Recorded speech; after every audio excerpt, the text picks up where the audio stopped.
Uh-huh. Mm-hmm. Mm. Deal. I know.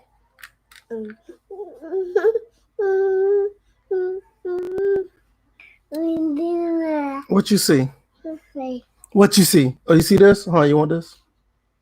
Okay, there you go. On my controller. There you go. Go ahead and hit that. You like that? That's an Xbox controller. Original Xbox controller. That's the memory card. Huh. All right, this is episode 160. First and Frame Rates. Podcast. Myself, Bill's fourth, DJ 81. We are here again. We don't have much to talk about after the last couple of days, but Xbox did their thing, showing off a little bit of what they got in store for us as gamers. Oh Seattle boy. has a new team, so that's interesting. The team is kind of interesting in a couple of ways. I guess we'll talk about that. And other than that, everything else will be ad-libbed. So without further ado, if you can, like the video, like this podcast, share it, let everybody know what we're doing over here. You can catch us on Discord, iTunes, SoundCloud, Google Play, and you can always follow us on Twitter. I'll put the Twitter handles in the bottom of the screen so you can see them. Other than that, it's me and my son. He's making all the noise in the world. And then we got Bills and DJ Bills. What's going on with you, man? Just over here fasting, so just been chilling. Played a little bit of 2K, but I just been watching the NBA restart and working on my music. Nothing new really. What? Oh, okay. Ain't nothing much happened in 48 hours, so I get it. Yeah, that's right. It's a ball. Mm-hmm. Ain't much been going on really. What's going on, DJ? What about you? Nothing, just chilling. Ready to discuss these topics. Watching the Nationals play right now. They're down 2-1 to the Yankees. And played a little bit of 2K. I'm trying to. I keep saying this, and it's funny to do it so late in the 2K20 life cycle, pretty much after it died. To start up a my league right now, I'm just sitting there trying to come up with a suspension system. Okay. Hey, listen, there's nothing wrong with that. Damn, a life cycle. If you're having fun, that's all that matters. I still play 2K14. Oh, yeah. I still play NHL true. 14. I still play, I still play a lot of old games. As long as the franchise or the dynasty mode is good. I mean, it doesn't suit you well to keep up with the Joneses and have to start all over again when you created something that's great. That's the way I look at it. It's like a lot of people like, oh my God, I'm like 30 games into my franchise, and then I'm gonna start over with another NBA game, and you start over at preseason again. It's like to me, franchise guys, I think there's one thing with Madden, it kind of sucks, but I think people with franchise, if you have a good one, stick with it. I see no reason not to. I see no reason not to. I mean, people don't. They just I gotta have the new stuff, and then they continuously be frustrated and never get anywhere with their franchise. So hey, ain't nothing wrong with that. That boy want his mama so bad, but she gotta eat. Goodness. Well, anyway, me myself, I've been playing a lot of games. I need to go ahead and finish the Halo series. So I've been playing a little bit of Halo 2. I need to finish the Shadow of Mordor, so I've been playing that. I got a lot on my backlog that I need to finish. And, I'm about to say, because I know there's one particular one you need to finish. I'm not in a rush to finish Last of Us 2. I got other stuff that I'd rather play. I'll be honest, that's one thing about keeping up with the Joneses. Just because everybody else did it, that doesn't mean I have to. No, I want to talk about it. We can talk about it. I mean, it's not going to hurt me none. I mean, you don't mind spoilers and anything? Absolutely not. Okay, then I would say next podcast or something like that, we can have like a slight spoiler cast. That's fine. Cause I mean, to me, it's not a big deal. I mean, I got I had almost 40 games I didn't finish. I'm down to like 25. So I'm not in a rush to say I have to beat a game because everybody else did, or I don't want to be spoiled. I mean, listen, I'm the type of person. I'm finally trying to finish Shadow of Mordor. That's a 2014 game. You see what I mean? I mean, I'm pretty sure everybody have talked about that already. By the time out of sight, out of mind. I don't think about it anymore. I'll probably end up finish The Last of Us 2 and be surprised because I don't forgot what everybody talked about. The only reason why I want to finish it because I've already started it and I got a playlist on my channel that I need to fulfill. So I don't want to wait till 2022 to do that. But I mean, I get what you're saying. Before I finish up, let me see. At Real Football Gamer says at work going to miss the live stream, but I do have a question on an outside topic. Playing Madden 16 and 11, and honestly, I found a slider set and working on rosters views. Everybody do a one-handed catch in that game. If you can find a slider set to stop that, then you're good as gold. Other than that, I've been playing those two games. It's another game I've been working on that I haven't. Well, I'm going to start to work on, but I haven't yet. It's a PlayStation 2 game I need to finish as well. But yeah, I mean, I don't have no problem with talking about The Last of Us 2. I mean, I'll get to it eventually. All right, thank you, baby. And no, other than that, let's talk about this Xbox showcase. DJ, I know you sound so disappointed, man. I mean, what are your thoughts about it? I wouldn't call it disappointment. I'm more mind boggled that they led off with the game that's been their main game to sell consoles and showed absolutely nothing to sell that console. Just all transparency, I was watching it. I can't just watch the showcase by itself. I always gotta watch it on somebody else's stream. So I went through like a couple of people's, but obviously I stuck with Hard 8 Times and watched his live stream. It's more entertaining with him than it was anybody else. But noticing a couple of things, assets popping in and out. Yeah, I saw and that. I watched the 4K 60 version. I noticed that as well. And the point, and it's funny because it's like it's not even going to matter about like how you view it, whether you view it in the 4K resolution or whatnot. It was the fact that it's supposedly operating with an SSD. So what's this asset popping in? Like the most egregious one was the clouds popping in and out. And it was just like, because I wasn't even, you want to know how egregious that was? I wasn't something telling me that the SSD is not all what it's cracked up to be. That's the feeling that I got. No, something is telling me that it's not necessarily the SSD. It's that somebody talked a lot of shit about the presentation, and look what we got. And now he has to explain himself. Now it's funny because I did hear about him, or not him. Talk about Phil Spencer. I did hear beforehand that they was talking about any because it was pre-recorded. Any issues that were with it, because it was pre-recorded, really nothing they could do about it. But I wouldn't associate that with assets popping in and out. Doing a gameplay demo, which I'm like, if it was pre-recorded, it would have been worse. I mean, if it was live, it would have been worse because they try to do something about it while it's live. That would have been like worse. Yeah, but the thing is, it's like the good part about it is that we did see gameplay. That's probably the only thing as far as Halo was concerned. I'm like, yeah, if I was thinking about if 1% of me was thinking about getting that Xbox Series X, that went out the window. Right. The rest of the showcase, I'm like, it was okay, but nothing to really sell the Series X. It was nothing that I saw that made me think I was looking at a next gen product. And so overall, I can't. There's not a grade low enough that I can give this thing at all. Gotcha. It was horrible. My thing about it, I didn't have a problem with the showcase. I thought it was okay. It wasn't nothing to blow me away.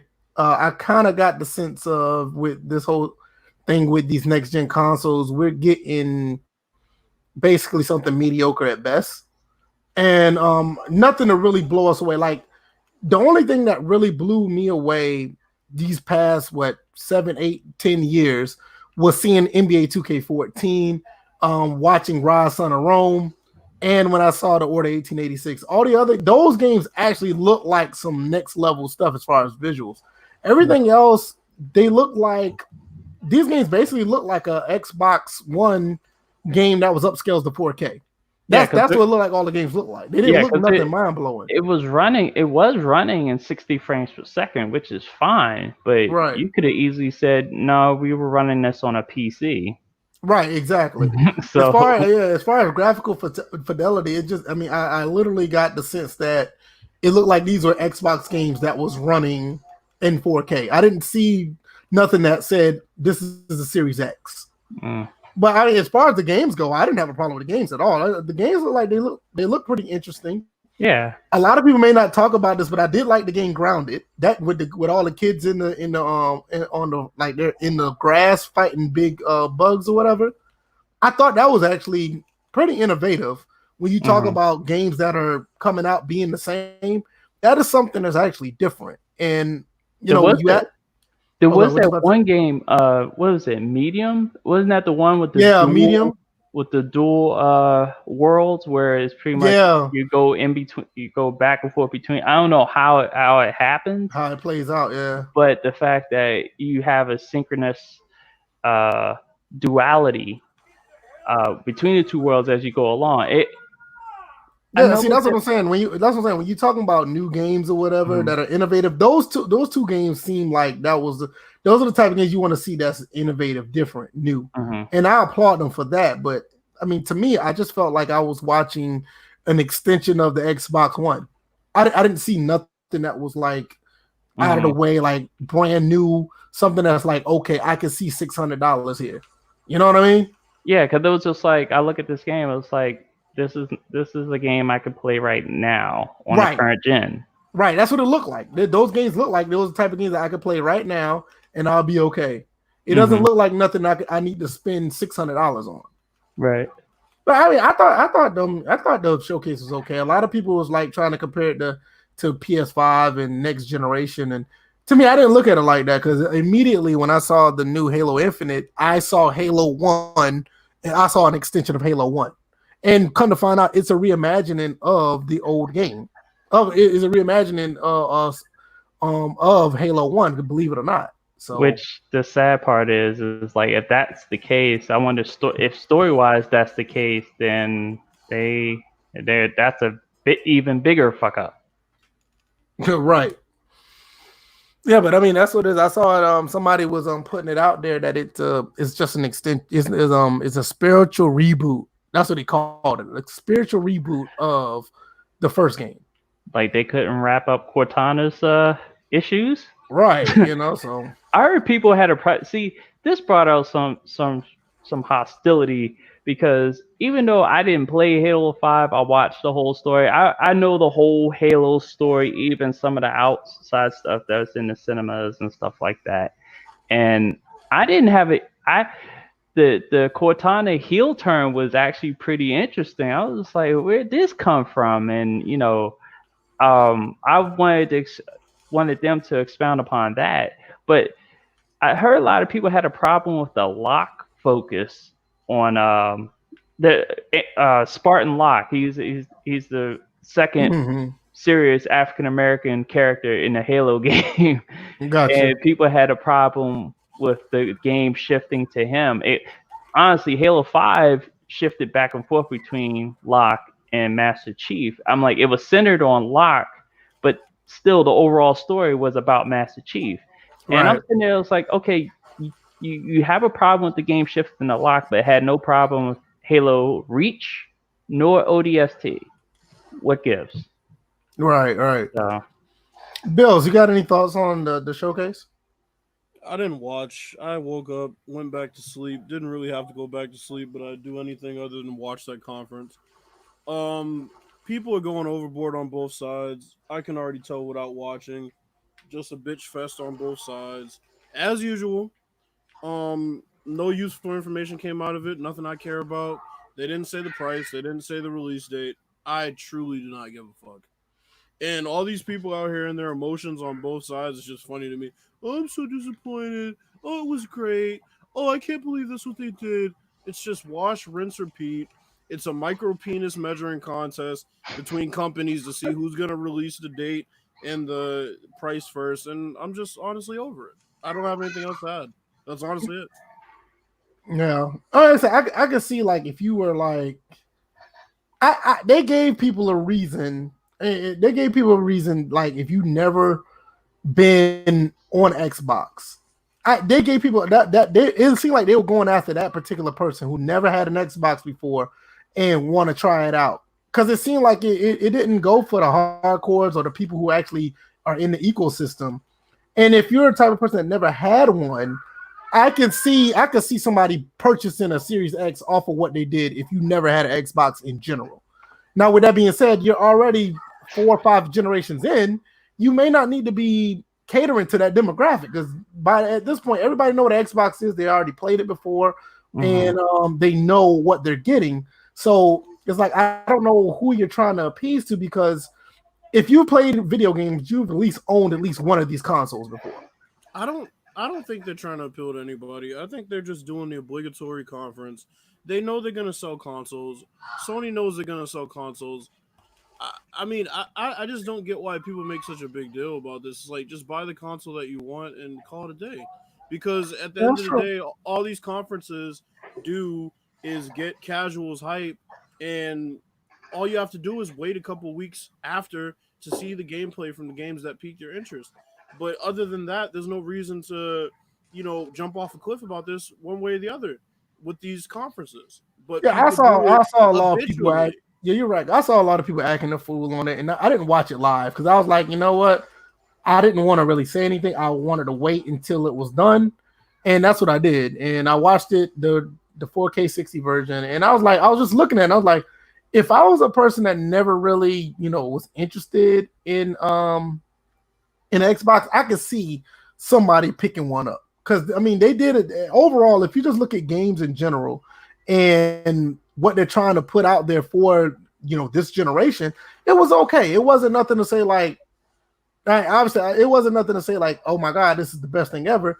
They put out some quality information, and I mean I think that's nowadays based on Xbox standards, I mean you couldn't ask for nothing better than that because Xbox has never put out that kind of quality when it comes to games. And a lot of people say they haven't seen gameplay, and I get it. But when you look at what they put out, I mean, they put out a lot of games, and I commend them for that because at one point, damn the gameplay, we didn't even get games at one point. But that's the thing. It's like we're at the end of July right now, and people are already trying to decide which console they're going to get. They're going to be in the same price range. Wait until about August, September. Watch the gameplay of the games that piqued your interest and go from there. But there's people that are riding out for these consoles on both sides, making these corny ass, gay ass memes about both sides. It's stupid. It's just console war bullshit. And it gets tiring to look at after a while. It's like, do y'all have nothing else to live for? Do you have some pussy to climb in? Do you have a job to go to? Like, it's just annoying after a while. It honestly is. That's why I just stayed out of it. I slept. I got up. I worked on my music. I went and made a post about it and basically said my 2 cents, which was they didn't say anything about the release date or the price, and I moved on. But I mean, there's so many people in their emotions living vicariously through. Oh my god, are they going to say this game? Are they going to? It's like, oh. See, that's the thing, Bills. You play video games. You're a hardcore gamer. You already know what time it is. You just need the price point so you know how much money you're gonna spend. Yeah. And see, like I said, that's another thing. That's why another reason I said I think they kind of catered to the casuals because these are for people who just want to get hype, people that want to hear about the games or what they're trying to do. Like most people, if you've been doing this for generation after generation, you kind of know what time it is. You know what ecosystem you're going to play on. Just give me the price so I know if I need to buy right away or buy later or what I need to do to save up. And that's where I didn't want to take that approach when I was looking because like for me, DJ, we got PCs. We're not 9 times out of 10, we're not buying the console anyway. So it's like, so for us, we just want to know like, okay. But you know what though? See, that's the thing. So you and DJ are cool as far as the whole PC thing. But another thing I can't stand is the weirdos that have the PC and they're PC snobs And every time they see something about either console, Oh, well, if you just get a PC, look, I'm over here with my PC. that's great. You have your PC and your 2-inch dick, and you're happy with your life. But other people want to see what these consoles are about. So it's like, I just don't get why people have to impose their beliefs and impose their gaming lifestyle on the next person's gaming lifestyle. It's just annoying to me. It is like it's happening on, it's not even 2 sides, it's 3 sides. You got the PC people who are just over here just, oh my God, PC is always going to be better. Then you got the PlayStation people coming at the Xbox people, and then you got the Xbox people coming at the PlayStation people. And the only time it stops is when they want to be fake outraged about a social event that happened. Then they go right back to it. It's like, Jesus Christ. You know the sad part about it is that the Switch, they're just playing their games. The Switch people, they're just playing their games wherever they are at. They're at a bus stop, whatever. Just playing their games. Yeah, just playing their games. Just in their and another thing, even though that the latest Nintendo Direct that came out recently wasn't all that good. I mean, they just keep moving. Yeah, nobody even talked about it. Like I saw a blip about it, and then this.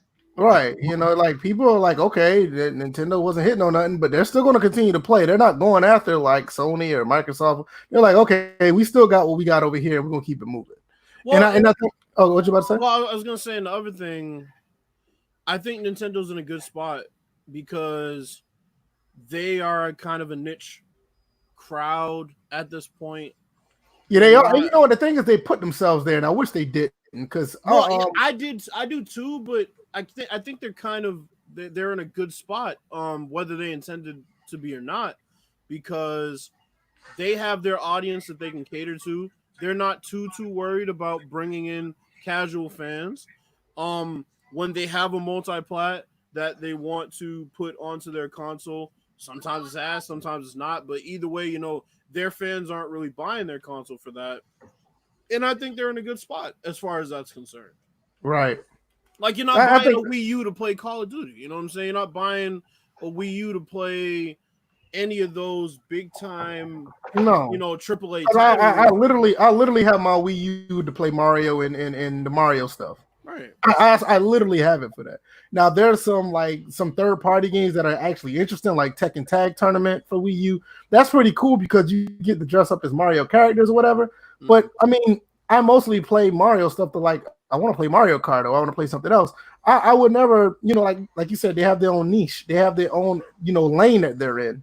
Right. Mm-hmm. And it works for them. I wish they didn't because I firmly believe if Nintendo took the route what Sony does, and if they took the route of what Microsoft does, Nintendo could easily dominate the console war easily. Because everybody's going to buy the Mario stuff. Everybody's going to buy all those first party IPs Nintendo got. And if they come out with bomb ass third party, games, but they'll take over.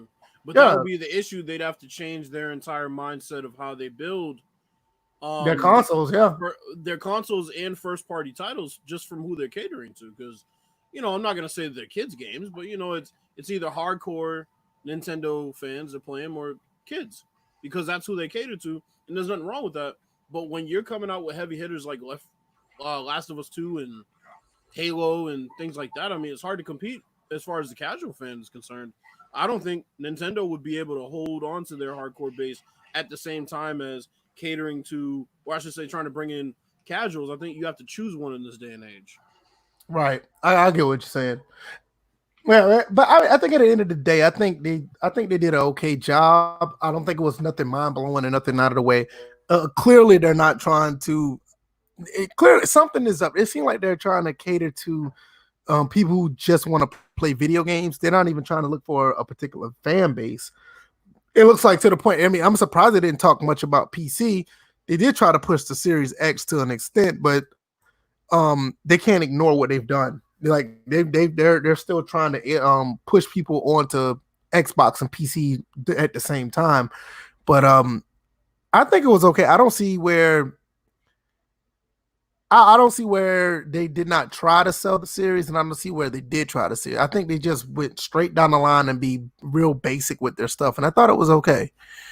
Because like I said, they did. Oh yeah, I forgot about this. I would say the lone bright spot. Forgot to even talk about this, and see that's how. Like when you get into the negative stuff and the mediocre stuff about Xbox, you forget about the lone bright spot. But for me, was the reveal of State of Decay 3. At least, Yeah, that looked good. I can't front. That looked like good. that. I'm like, and the thing is, with State of Decay 3, you kind of have to look at State of Decay 2, State of Decay 1, and the progression of that game. And just going from, because State of Decay 1, if you look at it now, the graphics are dated. It was on, I forgot which engine it was. So State of Decay 2 was on Unreal. It had moved over to Unreal because I think Microsoft had created their own engine for the first State of Decay. Yeah, right. So now they're going to be, now I don't know if this one's going to be on Unreal's on Unreal 5, right? I think this game's gonna be on Unreal 5. Okay, so if this game's going to be on Unreal 5, it'll be interesting to see what the rest of it's going to look like. But it looks like it's already revealing some animal enemy types, which Yeah, did you see that? may, Yeah, which may change some things as far as maybe your viewpoint, because you can't, on the current viewpoint, can't necessarily deal with animals too much. So that would be interesting. No, like I said, when I saw that trailer, I thought that was nice. I did not have a problem with Halo Infinite. My only problem with Halo Infinite was the problem. It just looked like Halo 1. That's what I was getting out of It it. literally looked like Halo 1. And at the end, I was looking at the in that cinematic. I was like, who the fuck is this guy? The character that was talking. I was just like, Someone he saved them and all this stuff. right. And I was just like, well, this is when he came out, yeah. I was saying when he came out of that thing out of the ship and he was on the ground, I was like, yo, this is Halo 1 all over again. And that's the vibe I got. I was like, well, I can see what people could be upset about that. And to me, it didn't do anything for me because me being Halo 1 is the only Halo that I finished. I was just not impressed because that's like my only visuals when I think about Halo 1 is, Halo in general is the first game because that's the only one I completed. So that didn't get me hyped to play again. And to be honest, if anybody played all 5 or 7 of them, I don't see how anybody get hyped over them again anyway. Well, but I did like State of Decay 2. Forza Motorsport, I did not see Forza 8. It just said Forza Motorsport. Now it makes me wonder, are they rebooting that as well? I saw Fable at the end. That wasn't a Fable 3. It makes me think, are they rebooting that too? So it's like it's a lot of spiritual reboots again, and I don't know how I feel about that as well. I mean, go ahead, Bill. I found my game that I'm gonna latch on to, and that's NBA 2K, and yeah, I mean that's how you have to look at it. You just have to find a game that piques your interest, and if none of them do, then you just kind of gotta sit it out until one does. I mean, I'm really interested about Forza Motorsport. I need to know what they're doing with that because it looks like as of right now, Gran Turismo 7 may take the spot as the racer this generation starting. Because I just, from what I see, I didn't see anything that was like, oh my goodness, this is next level racing. With Gran Turismo 7, I was immediately interested when I saw it. So I'm kind of worried about that because it just looked like a bunch of reboots, and I don't know how I feel about that at all. To me, that's really not. It's not promising. It doesn't give me a good feel. I will say, like I said, I'm gonna get both consoles eventually.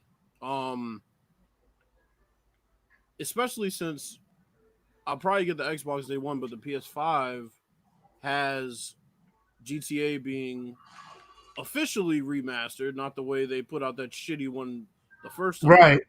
So, I'm gonna see what that's about, and it's exclusive to PS5 as of right now. So, I think both consoles are gonna offer something as they always do, and you just kind of gotta go from there. But these console loyalists, man, it's like, ugh. Yeah, and that's another reason why I just took a look at it from a person who's just okay. I just want to see what you have. I'm not trying to compare it to PS5, not trying to compare it to anything else. I just want to see that. And looking at it from that standpoint, I think it was all right. It was very average. It was very basic. They did what everybody wanted them to do was to show games. You can't knock them for that. They did show some games, and some of them was actually pretty good. But with that being said, it was like, okay, I'm still looking. It looks like I'm looking at the extension of an Xbox One X. I don't see nothing next generation. Right. And I think at the end of the day, for me, I'm like, I have a PC. I'm still interested in the Xbox games. Right. Me too. So there's no incentive for me to get an Xbox. Right. Like, obviously, like I said, just be transparent. My whole concern is it's pretty much the same as Bill's, but more for the PS5. It's like, how much does it cost and when is it going to release? Right. Now, one thing I will say, another thing that they tried to do, they did a poor job of it, but what they tried to do, they tried to give the Series X some form of uniqueness, like the way they tried to present it. And that's pretty cool because that's one thing I had a problem with the consoles this year, or this generation. There was no uniqueness to the consoles. They just seemed like boxes that play games. At least with the Series X, they're trying to make it seem unique, but the problem with that is you can't make it unique when all your stuff is like console exclusives and they're going to PC. Like, that's the problem that I have with, which in some instances I do give credit to Nintendo for. Nintendo's like vowing not even try to go to PC. Sony in some cases was like that, and they're kind of getting away from that, which is good for me, but there's no charm or no individual identity with the consoles. And I think that's another thing that's going to hurt, for the Xbox One X series. Not so much for the PS5 yet, but we're going to find out in due time, maybe a year or so, because I think they said I think before the showcase, I think Phil Spencer even said himself that there's not going to be any exclusives for like the first 2 years or something like that. I don't know. It's weird because at least with the Series X, it has potential to be unique, and they're just abandoning from that. So with that being said, it's like, hey, if you're not a PC person, I think you guys would be okay by getting it. Like Bill's, I think at the end of the day, I think it's going to be a pretty decent purchase. But it's nothing that's going to be like out of the way to be where, oh my God, everybody has to get this. This is the console to get. It's like PS4 did that last year. You know what I mean? Last generation. It was like once their showcases were over, it's like, okay, I know what console I'm going to. But the Xbox One, they kind of failed on that when they had an opportunity to. Let's look at some of the comments. I'm gonna get to that, Noble. We're not talking about that yet. Spec Pooh says that showcase really made it clear for anyone grab a mid-range PC, don't get an Xbox, grab a PS5. I low-key agree with that because, like I said, because they had a chance to separate themselves from the PC realm, but all their games are already going to PC. I have to put this up. Thank you. What's good, fellas? GSU is in the house all day, every day, all day long. Spec Pooh also said they really showed Destiny. Let me tell you something about the Destiny 2 thing. This had nothing to do with PS5 or Xbox One. A lot of people used to shit on Destiny, but Destiny is getting played a lot for the past few years, and that just shows me that game has came from the gutter to now, and everywhere I turn, people are still playing that game in droves. And with that being said, I give kudos to the people who made Destiny 2 because the first one, people started to run away from it. When Destiny 2 came out, microtransactions and loot boxes almost killed that game, and they turned around and made something out of it. I commend them for that. Yeah, that's Bungie. Bungie. I don't know. I'm about to say 343, but yeah, they unfortunately have Halo. Yeah, right. But I commend them for that because when you talk about companies who aren't doing a good job of maintaining their games, outside of like No Man's Sky, Battlefield, Battlefront 2, outside of that, and Destiny 2, those like the only 3 games that actually came from, the gutter and actually rose up to the top. So you got to commend them regardless how you feel about it. And for Xbox to put them out there, now that's one thing that I can say. If people want to play on that platform, that's a game to do that with because they have a good fan base, they have a good community there. And if you want to play on that platform, that's one avenue you can go. Do I agree with it? Would I do it? No. But looking at it from a standpoint where you have a multiplayer game that people can play together and they're still doing it and they're still putting in, didn't they say they're putting out new content for Destiny 2? Oh yeah, they're constantly gonna be putting out content. As long as there's still a large population for the game, they're gonna put out content. It's just if No Man's same thing would have happened. Well, same thing is happening with No Man's Sky. There's a large enough population, and well, No Man's Sky had a big enough outcry to get all this content. See, No Man's Sky, I think all of our content drops have been free. Right. So Destiny, people have been paying for it, and it's like inch by inch. They're paying way more than 100. People have probably already put in at least $120, if not more, into that game per person. Yeah, and see, That's still playing it. See, that's what I'm saying. Is like when they decided to put Destiny 2 on the Xbox Series X and give it extra content and upgrade it to 4K 60 on consoles, that just tells me that there's not an indictment on the Xbox brand. That's indictment on. It's not. I mean, it's praise to the people of Bungie of actually transforming that game to people who still play it to this day. Because a lot of games nowadays they die within months if they started off the way they did. You know, so I mean, I give them credit for that. Ravens Nation says that paying $500 just to showcase of potential games that might not even come. Well, I mean, I can't say that. From what I've seen, it looks like all these games are going to be there in some shape or form. But I get what you're saying. None of these games that they put out there actually said that in progress or maybe coming soon. They basically told you they were coming sometime when of the console releasing. So I do give them credit for that. Because they could have easily just said, I think outside of Forza Motorsport, I think that's like one of the only games that said they didn't have not necessarily a date, but it was just like a coming soon or what's to come or whatever. But wait a minute, why is it a good job of that? So I give them credit for that. Why is it fuck those companies because somebody's dumb enough to buy a console for potential games? That's their fault. Well, and not only that, it's just saying, I mean, I don't think it's the console's fault that the companies aren't delivering. You kind of saying, I mean, I get what he's saying, but I don't like, why would you get mad at Ubisoft? I mean, why would you get mad at Xbox because the Ubisoft said, hey, we want to put this game out later? You know, it kind of, I just don't get.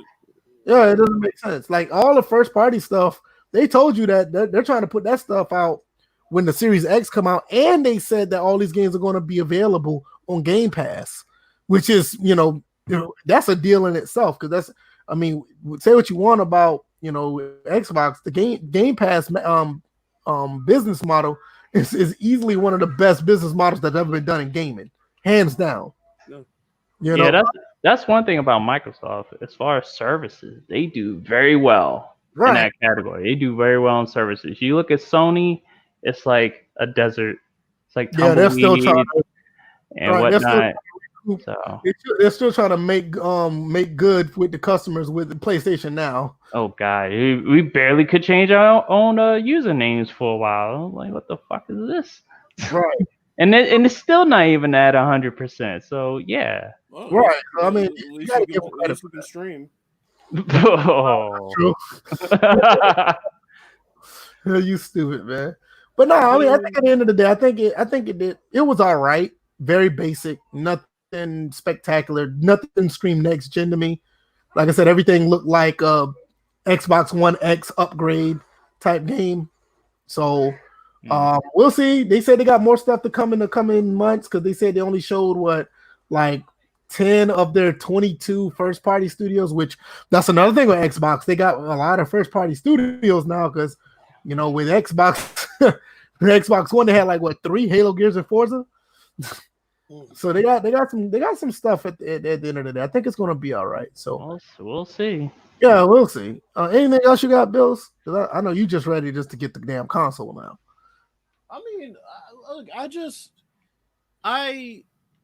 and maybe it's because it's been obviously a slow year with COVID, but I'm just tired of all the talk and you're not saying what the fucking price or the release date is. Like, I don't, imagine how many people watching these conferences getting amped up for games that they might not be able to afford. Right. That is a fair point. I agree. And it's funny because rolling out the red carpet, oh, here you go, here are these games, and by the way, the console's $600. And then the games themselves have increased in price. So Yeah, I think the only company said they're going to stick with $60 was Ubisoft or something like that. Somebody said that they're going to stick with $60.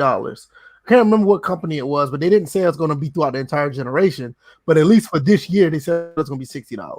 yeah, and to Bill's point, it is crucially important to state what your price and release date is going to be, because with the pandemic, people being out of work, people barely working, whatever, they obviously they're going to take care of number one, which is their like necessities, home bills, all that other stuff. But for those that have a little bit of extra, they don't know what right now. They just don't know what to put aside.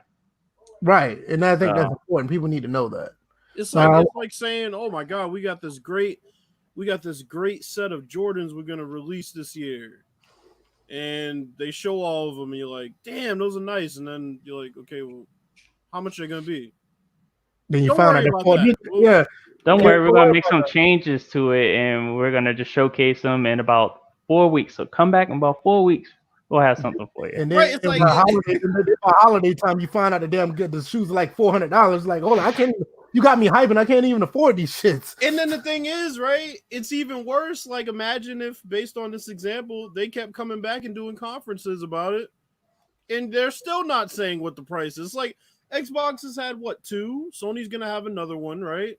Yeah. And still no price point. It's like, what the fuck? All right, Like, let it'd me. be one thing if you went and disappeared, right? Mhm. But no, you keep coming back, and they're like, okay, yeah, you're back. All right. What's the price point? Oh, we'll let you know down the road. Like, no. Mm. What you about to say? DJ? Oh yeah. Breaking news. So the MLB is going to expand to 16 teams for this year's postseason. Okay, that's interesting. That's pretty interesting. That wouldn't be that's gonna be all right. That's damn near half the league. Yeah, that's true. I don't have a problem with that because I mean the way things are, as long as it don't get too wonky, Hmm. I think that's pretty cool. I mean, because more teams, the better at this point, based on how everything played out. So Right. I'm okay. I'm okay with that. Anything else y'all got? Because I want to look at. Let's see. Ham says good point on Destiny's 2. One thing, the price maybe keep going down to get even more people. Yeah, I wouldn't be surprised the game would be free to play. To be Well, it's honest, already free to play. see, that's what I'm saying. See, I didn't even know that. See, I mean that just goes to show you. So I had no idea. Fuck Halo.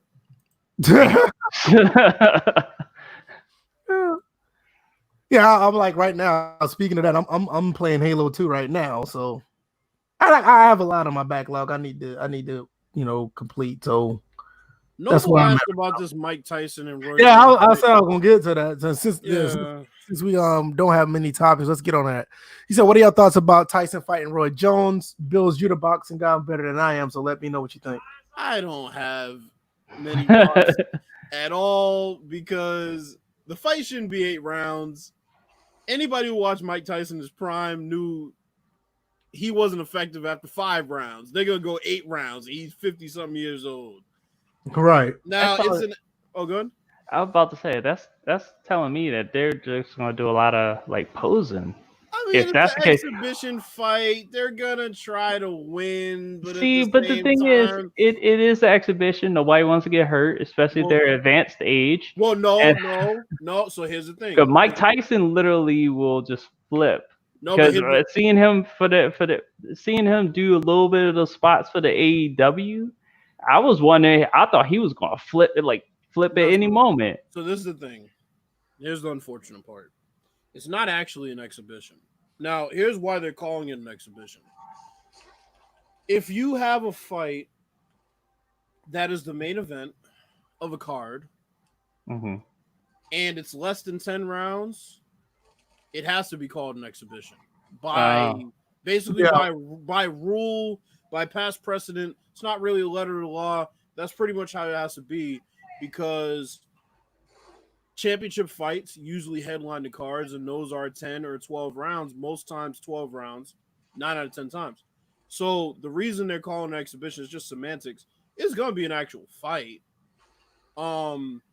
but they're but just to go up calling it against an Roy Jones Jr., that's gonna be interesting Well, because yeah, and Roy we never really looked he at should that dynamic. he should have Right. kept it. Well, here's the thing with that is back in their primes, Roy was, he was just way younger, obviously, but he was fighting at, middleweight, light heavyweight later, but he's gone so up and down in weight. It's like he should have stopped fighting a long time ago, because that's why he got knocked out by Antonio Tarver, because he wanted to go up in weight and win the heavyweight title, and then he said, "Oh well, nobody's ever come back down in weight and won the light heavyweight title," and you see what happened. As far as Tyson's concerned, like I said, throughout his career, he hasn't been effective past 5 rounds unless he's facing a bum. It's not to knock him. It's just, I mean, that's the type of fighter he is. Yeah, he's very. Look, I think he's overhyped. Like quick, like he's very what they call a quick twitch muscle type of boxer. He was overhyped because, not to get in a tangent on Mike Tyson, but let's be honest, he beat Michael Spinks, which was really the only legitimate win of his career. He beat Larry Holmes, who was 40 plus. He beat Trevor Berbick, who's very overrated. And then the next major fight he had was Buster Douglas, and he lost. And then he went to jail. And he went to jail before he was supposed to fight Holyfield, by the way. So he probably would have got his ass whooped back then. Then he comes out of jail. He fights some bum from around here, Peter McNally, that fucking bum, scrub, tomato can. And then, he gets in the ring with Holyfield. He gets washed twice. He bites the dude's ear off because he's scared. That's what people do when they're scared, they bite. He has a couple of other fights that aren't really of note, and then he goes and fights Lennox Lewis, and then Lennox Lewis washes him. So, I mean, his effectiveness is within 5 rounds. And that was when he was in his prime. So just imagine now. It should be a 4-round fight called an exhibition. People will be surprised when they buy tickets and they come and say, "Oh shit, they're actually fighting." But as far as the people, Mike Tyson can come back and be heavyweight champion. You're delusional. You're delusional. You're delusional. Because no great fighter of these days is gonna let a 54-year-old even get close to touching them within 12 rounds, especially not Tyson Fury. This one moment, how old was George Foreman when he was 46? So we're even past George Foreman's max. So right. Yeah. And that's a guy that for a while was kind of like Tyson, but he went the distance in some of his fights. He also didn't really do a whole lot during those fights. That's why he was able to go so long. He was coming forward. He was picking people off with freaking lightning precision, and I mean, it's because what was it? Muhammad Ali's strategy was like, let him punch, he'll punch himself out because he's never, and he just stood there, took it until found out he didn't find that opening. The opening was always there. It was just like I can knock him down when he's tired. And Foreman was the size of a normal heavyweight. Tyson is much more undersized.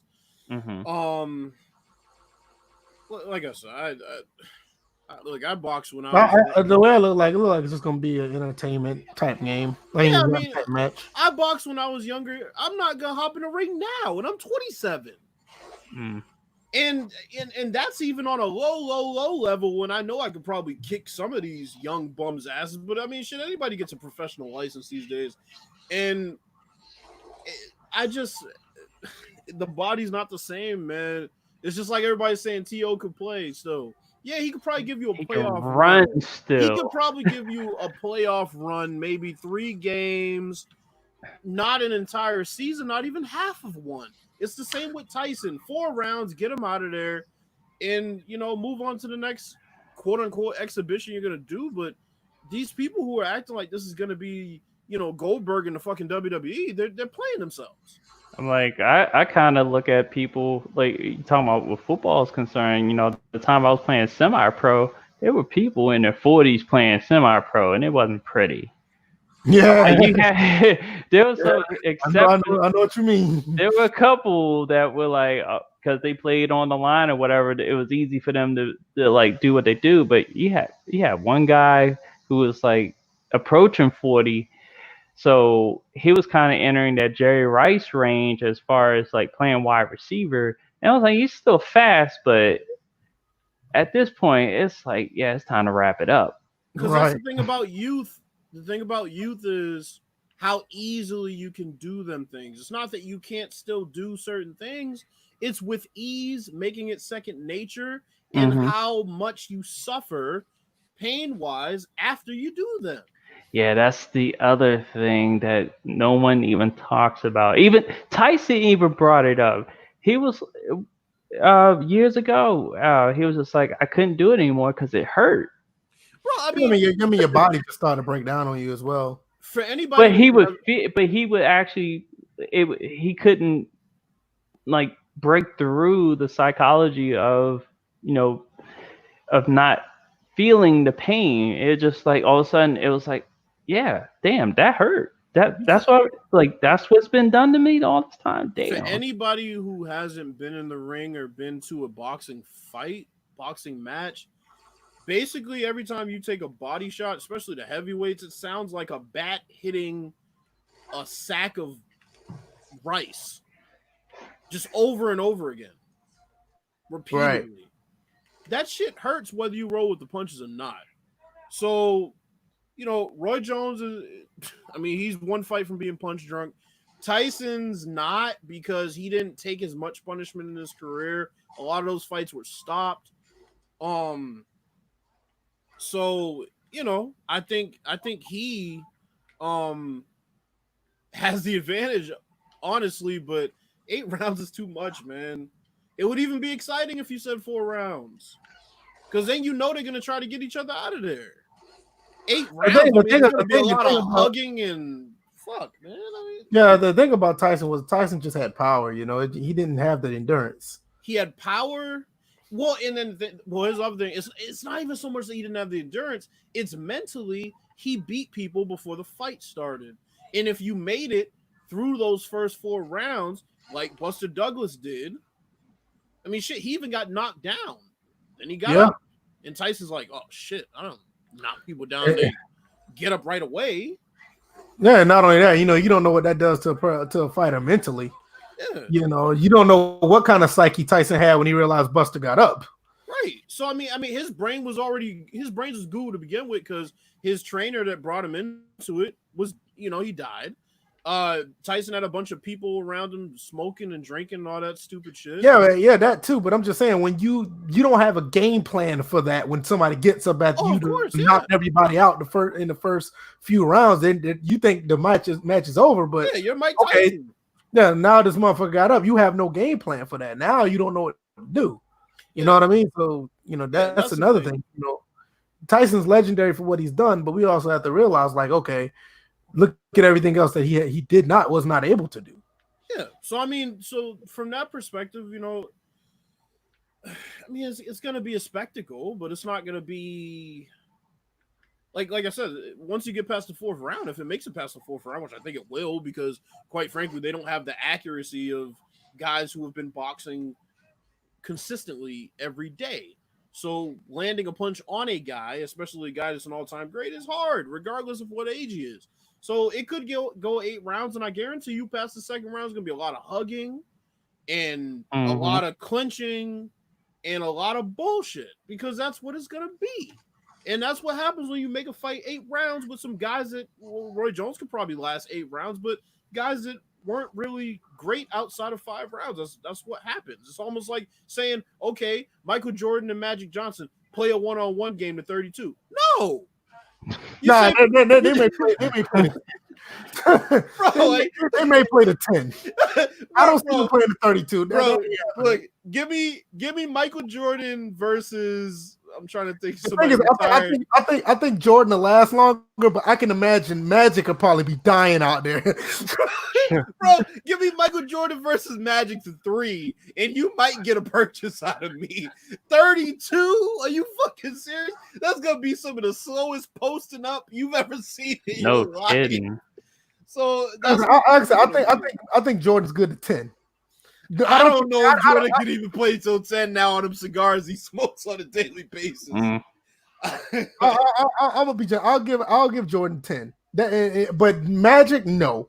The way we see Magic nowadays, nah. Magic could probably give you 5. Magic said he works out every day though. That's what he says. He goes to the gym. He gets something. He goes to the gym and shit. I mean, he can probably give you 3. Like I said, Jordan versus Magic to 3. Yeah, them I boys. might actually buy it if it's like $10. Yeah, them boys. Let's look at the chat. Yeah. Somebody said something about the Ghost of Tsushima. He said there's a lot of cap and AI is pretty decent in Ghost of Tsushima. All right, Bill, DJ, let me know, is that true or not? It's decent, but you can cheese the AI easily. They do. You can line them up. You can withdraw to a certain point, and they'll just run back into their encampment. The fact that they hold like most of them hold dear to the attack. One attacks at a time. A cliche that happens in movies. So a lot of the fight scenes, a lot of the fighting in the game, you'll be able to pull off with pure precision, but don't get ahead of yourself though. If they get like 10 deep on you, it's not pretty. I had one where I walked into a camp.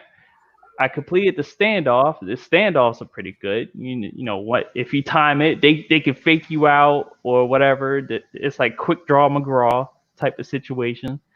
And you get through that. And the rest of them come at you. And I think at that point it was like 12 of them.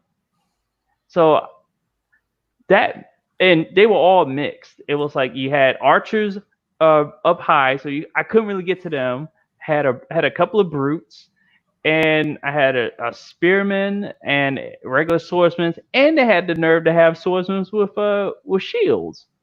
And their leader was chasing me. So I'm sitting there running around this camp. But the thing is, you could I did cheese the hell out of that scene because all I did was I kept running in circles, and then I got to certain points where it was just like, okay, let me climb up here, knowing that I can get 1 or 2 of them. They all would try to climb, but I think a couple of them would try to climb, so it limited who I would face at a time. So I was able to take out like 2 at a time until I was done with everybody. So AI is pretty decent, but not it. Yeah, not that. Not that. What's another one? Ham said you never lied on that one. If I play basketball with the youngest, my knees are swollen for days. Oh my God! If they are there. Noble says Tyson's isn't great. Wait, how old are you? Uh-oh. You might be a little older than you think. I don't have a guess. I'm honestly trying to figure out. Probably be like, let's see. Noble said Tyson's in great shape. Got to see what Jones look like now. Tyson did do a good job. Yeah, Tyson did look like he's in good shape, but I mean, it's just a history of Mike Tyson not lasting a few years around. So. Conditioning wise, he's only good for, like you said, up to 5 rounds. After that, he's done. Every old pro, especially, I'm not gonna fight that nigga. Forget that. Because pro boxers are on a different level. But as far as fighting and boxing, I mean, shit. Yeah, he looks good, but he's gonna look good hitting pads. You haven't seen any sparring, have you? Yeah, there you go. What else we got? Goob says Tyson versus Briggs would have been a better fight. I agree. B5 said money grab at best. Can't take this fight seriously. No hype this way, but we'll be interested to see. I think that's what it is. I think like I said, it's more entertainment than anything. Yeah, that's what I'm saying. I'm not even treating it like a serious fight. It may be a serious fight, but I'm like, they're all over the hill. It's gonna be like leaning, and somebody's gonna get a punch here and there. I think Tyson will wind up winning, Jones is just gonna walk into something, and we may see one of them. We may see Jones in the hospital. Oh God, that bad? No, Uh, as old as Tyson is. You try to take a punch from Tyson, see what happens. I think Jones will walk. Jones like it. It will be a left hand that does it. It would be like some I like think left hook uppercut combo that Tyson would just pull off out of the blue, and Jones will be just out cold. Jones may get knocked out, but it's not gonna be anything too debilitating. Like I said, hospital stay one night. He wake up like, damn, sir, you've been diagnosed with COVID-19. Oh God. Wow. I wouldn't be surprised. Let's see. That's Talking about- hold up. I'm sorry. Go That's ahead. another thing. Why are these two fighting in this pandemic right now? That's another thing. I'm telling you, man. These people. I'm telling you, man. All these sports going on with COVID, man. Like, Yeah, but they're at risk. Both of them. that is true. They are. You're That's right what about I'm that. saying. Yeah, it makes you think, man. Like, they must need the money bad, man. Times They're are hard, healthy, bro. they'll be I alright. don't think Tyson needs the money. He's in Neither one of everything. them need the money. Doesn't Jones run his own promotion? I'm like, Yeah, geez. he got his own promotion record label, like all kind of stuff. Roy Jones got. Somebody gonna get knocked out, left in the hospital with COVID-19 for free. Or for Like they- fun. Not for free, but for fun. You're damn shame they like you got hit so hard you got diagnosed with COVID. That'd be that's crazy. That's Damn, not he even knocked- funny, man. That's He knocked the COVID into that mother you don't know, right? It's crazy. with the COVID combo. So I got a question. Like, since we before we get into the NHL team in Seattle, what do y'all think about the sports that have started off the past few days? You like what you're seeing? Are you happy that sports are back, or do you just think it's a little rust out there, look kind of slow and sluggish? I think it looks good so far. I'm actually impressed with some of the players who actually still can play. It looks like it's going good so far. What you guys think? I think the NBA has the best setup. I know MLB by default, players are distance apart anyway, but the NBA, I wasn't expecting how that would look as far as how they have the players, they have their own seat off to the side, they're all distance on the bench area, Right. and that's clutch. That's a pretty good setup. I agree. Oh, wait a minute. And are the coaches wearing like a uniform type as far as like dress, like how like coaches would coach in the summer league? They dress down a little bit. Yeah, they're not all suit and tie like they normally do. Yeah, because I noticed that when the Wizards were playing the Nuggets, that the whole coaching staff was wearing the same thing. I was like, what? So I don't know if that's like because you would see that kind of in a hospital setting. Everybody's in their blue garb and blah blah blah blah blah. So, right. Bills, what you think so far? I'm enjoying it. I mean, anything basketball, I'm eating it up anyway. So, there's been a lot of good basketball. I can't really. I mean, yeah, that's what I'm surprised about. It basketball has actually been pretty good quality. Well, I'm not really shocked. I mean, they're NBA players. Well, except Giannis's little brother getting a concussion after being dunked on. Oh God, that's why he's his little brother. That's why he's his little brother. It just looked bad. I'm like, yeah, you get dunked on, but then his head slammed to the ground. I was like, geez, a lot worse than what it actually was. Under the basket ain't for the faint of heart, man. Yeah, that's crazy. No, like I said, I was low key surprised. Like, I mean, yeah, they're professionals, but like even with I guess it's different from football because when football takes time off, which I don't think it's going to be that big of a deal because their season kind of lined up with how everything ended up going. When guys are rusty in football, is noticeably seen. You see it immediately.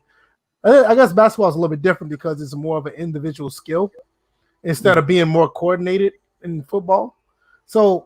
I guess that I turned out and I was like, okay, that's pretty cool. I'm glad that it turned out to be pretty quality because I was kind of worried about that at first. Oh boy, I'm looking in here. They got Rob Manfred. He's at the Nationals Park. I think they're in a rain delay. Because I seen lightning and no, they're not. They're playing. It's like downpouring rain. They need to delay this game. I seen lightning in the background, and they not.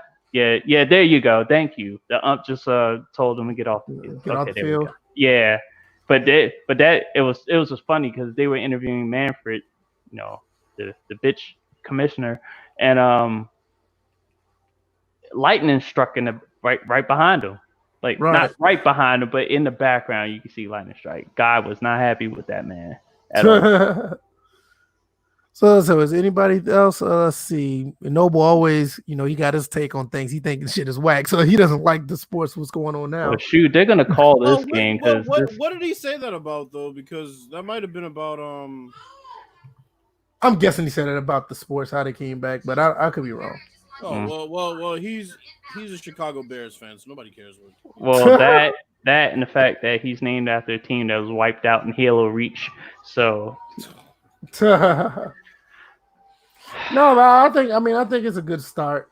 Hopefully they get back to normal and everything could be good. Because you could have asked for it. It could have possibly went worse, and it turned out to be okay. And the way it started out, you couldn't ask for a better beginning to all the sports, the major sports anyway. Except for the fact I forgot this little notion about tonight's game. Juan Soto tested positive for COVID-19 and was ruled out of this game. So. Oh wow. And I don't know. They don't know how long he'll be out for. See, that's going to be interesting too, because now you're talking about a situation where guys are being found positive during the season or during the games being played. Now you're going to find out how this is going to play out. Is it going to be where is it possible they're going to have to shut down everything or shut down the team or whatever, or is the show going to go on with limited players? It's going to be real interesting to see how they play it out because it's something that people thought could have happened. Now you're going to be able to see it in play. Yeah, because let's see how hockey does theirs. I wonder how they're going to have their bench set up because, remember, that's the most crowded. I'm like, you thought basketball had a crowded bench. The NHL, they have more players on the bench. Right. At least they already got a glass between them and the fans. Yeah, that's true. Ain't going to be no fans there anyway. So. And they do line changes, too. All right. Speaking of hockey. Yeah. You go. I thought Bill was gonna say something else. My bad. But speaking of hockey, hockey has a new team. DJ, you can start off with that. Yeah. So they basically stole the character from Sea of Thieves. They are now called the Kraken. Seattle. So Seattle will be the 32nd NHL team. Newly expansion team. I don't know when they're doing the expansion draft. Teams have to make their list of protected players and stuff like that. So the draft pool can be set up for this team. And the funny thing is, and it's good for Seattle to get more sports back up there. Yeah, that's why I wanted to talk about this. Yeah, totally hopefully they get a basketball team back there. I would love to see the Sonics again. And I don't know if the NHL is gonna kind of handpick how like they did the Golden Knights, because that was kind of odd that the draft went the way it did with the Golden Knights and they wound up in the Stanley Cup Finals, but they got beat in 5 games, so that ended that. So but yeah, I'm happy for people out there in the state of Washington. They get a team out there in Seattle. They get hopefully in their logo there'll be a Kraken wrapped around the needle. That would be a cool logo, by the way. The logo is already out. You haven't seen it yet? Isn't it just the Kraken by itself? It's like an S, like in the shape of a Kraken or whatever. So it started with it. Ew. Yeah, I'm gonna put in the DM just in case. But me personally, I think it's a good idea, to have a 30-second, because you always want your leagues to have even amount of teams, so that you don't want nothing off. That's for one. I've seen that logo. Let me actually look at their jerseys, because they actually put their jerseys out. Okay, that's pretty cool. They look like their jerseys. The color of their jerseys kind of remind me of the San Jose Sharks when they first started, and somebody just sat there and tweeted Seattle Sharks copiers. Wow. But I'm like, it looks okay for the first year, but they're going to quickly go away from that. What I see as far as a possible logo, just have the creature wrapped around the Seattle Needle, the little the tower that they Yeah, have. I know what That's you're talking all about. you Yeah, gotta do. I agree. I think it's okay. I don't have a problem with the logo itself. I just think that a team in Seattle is a good thing because Mhm. they're still lacking the basketball game. So Well, they basketball have the basketball women's team. team. So Let's not forget they do have the women's team, yeah, they and, do. and they did win the championship 2 seasons ago. So Right. yeah, I forgot they gotta won the give them championship. You're respect. right. Gotta give them respect. Yeah. So Bills, what are your thoughts about this team? I mean, it's cool, I guess. It rains in Seattle every day, so who really cares? Oh boy, here we go. Um, no, I mean, I don't. I mean, I guess it's nice. The divisions are equal now, but other than that, I'm not really moved by it. It doesn't really. I don't know how to feel. I mean, No, I think it's a good thing. They don't play until the year 2021, so they got a whole year. So they may. You think they'll be in NHL 20 just as an expansion team, or you have to wait next year? I think they already teased that as far Okay. as NHL. Let's see, NHL 20. They was like take over 30 second. You can put a team in Seattle. Because they already uh, set up the franchise mode to where you could operate as the 30-second team. Oh So yeah, yeah, that's yeah. They already did. in Okay. place. Okay, that's pretty cool. I don't see why they wouldn't like kind of like how they did with Madden 2002. Remember when Hmm. Madden 2002 came out and they put the Houston Texans in the game? I mean, like I don't think there was the official team, but the rosters wasn't right. They just put the expansion team there. And I Well, think the only person that was on that team was I think David Carr was the only person that was on that team in Madden 02. I could be wrong, but I remember when they put him down as an expansion team. I think they're going to be there, and I think that'll be pretty cool for them to have them. you Uh, know, other thing Pete, that would be. Oh, go ahead. no, go ahead. No, you good. No, I was saying, interesting thing just to move it to football because we're talking about team names and stuff like that. It's going to be interesting. Well, for those that don't know, the Washington football team is the That's their current name place. now. That's their placeholder name right now. Man, Right.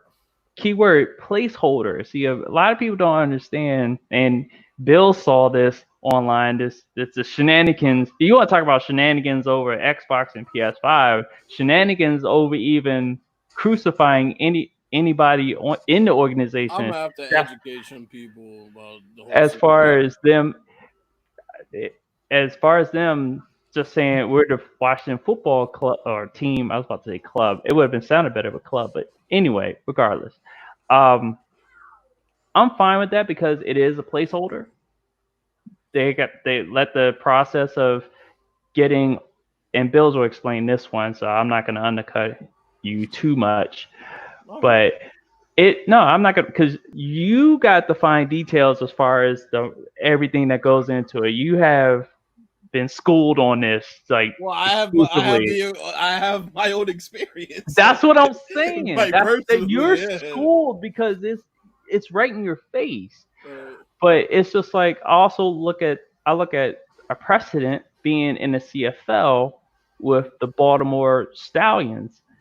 Baltimore once had a CFL team, a very successful CFL team for the 2 years they existed, and they were called the Colts. Well, the Indianapolis Colts in the NFL took exception to it and sent cease and desist. They got an injunction on the Colts name, so Baltimore's uh, CFL team was called Baltimore Football Club for the first year, 1994. They went to the Grey Cup that year. They lost to Doug Flutie on a last second field goal. Um, but that by after the first game and after they went through their whole campaign of get the fans involved, the contest was there. They were named the Stallions. So, Bills, take it away. I mean, so I don't want to bore people, but really, trademarking, copywriting, and notarizing, all those things are very delicate situations because, especially for a football team, when you're rebranding, you have to make sure that there's no way for anybody to mistake your team for something else if they're typing it into Google or, there's a lot of money on the line because you have to get your team website domain name, which is a huge issue. And you have to have all of those match up somehow with all your social media sites and your team name in general because that's called branding. Like branding is, you know, there's no debate about what Drake's name is, right? It's Drake. Mm-hmm. And whenever somebody thinks Drake, that's who they think. They think Aubrey Graham. They don't think some other Drake. So when you're trademarking things, it takes time. You have to do a lot of research to see what names are available. Then you have to pick out of that pool of names. Then you have to make sure that even though that name is available, is it really connected to any other realm, whether it's basketball or soccer or it could be fashion, anything. After you do that, then you have to get it trademarked. Um, from there, like I said, you have to have all these domain names that are connected, or I should say a domain name that is pretty close to the name that you picked for your team. You have to have your IG, Twitter, Facebook, any social media pages have to pretty much be exactly the same because you don't want people getting confused. If you type in WashingtonRedskins.com and then you go to Twitter, it should say something that says Washington Redskins. It shouldn't be something confusing. Mm-hmm. And you have to pick a name that has some sort of, I don't say prestige, but something that sticks out. All that stuff is very important. So when people say, "Oh, I can't believe that they came out and just said Washington football team," it takes a lot of time. I mean, hell, I was lucky. Me and my manager sat there basically one night coming up with names because Joseph Royal was taken up. Several people use Joseph Royal, so that means I can't have things like josephroyal.com. I Right. can't have things like And that's another thing. That's like you don't realize like me and DJ are big on the Red Wolves, but Yeah. you have no idea like what other teams may come out of the woodwork and say, "Hey, why are you using that?" Of course, it could be a Mhm. team. It could be some random soccer team in England. Because I mean, I think what is it? Arizona State, not Arizona State, but Arkansas State. They're the Red Wolves. So you just have, yeah. Trademarks are trademarks. You have to dig. You have to dig really, really, really deep to find. And you know what's funny about that? Mhm. The Arkansas State Red Wolves, their name used to be the Indians, and they had to change their name. So it's like, Actually, funny. yeah, it's kind of ironic, you know what I'm saying? Like now, another Indian team has to change their name to possible Red Wolves, and like, hey, the Arkansas State, alumni or the school itself could come after them. It's like, yeah, you got to be careful with that. So when you trademark something, you're an NFL team. That's branding. That's merchandise. That's everything going into it. There's no turning back. There's no we're gonna rebrand again because then you start the process all over again. But you have you have no idea how much money can be lost by continuously rebranding because people have to invest in your product. Of course, it's like Prince changing his name to his real name. And a lot of people got to realize that that's the reason why he changed his name to a symbol because he couldn't come up with a name.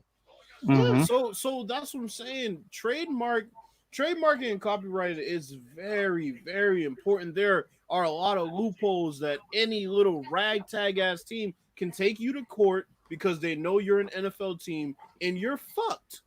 And you got to choose a new name. So you're losing money and you got to start over. And you better believe them people are going to sue out the yin yang because you're an NFL team. You got the money. Of course. They're going to sue for a percentage. They'll say there's either one or two things they'll do. They'll say you can keep the name, but we're taking a huge percentage.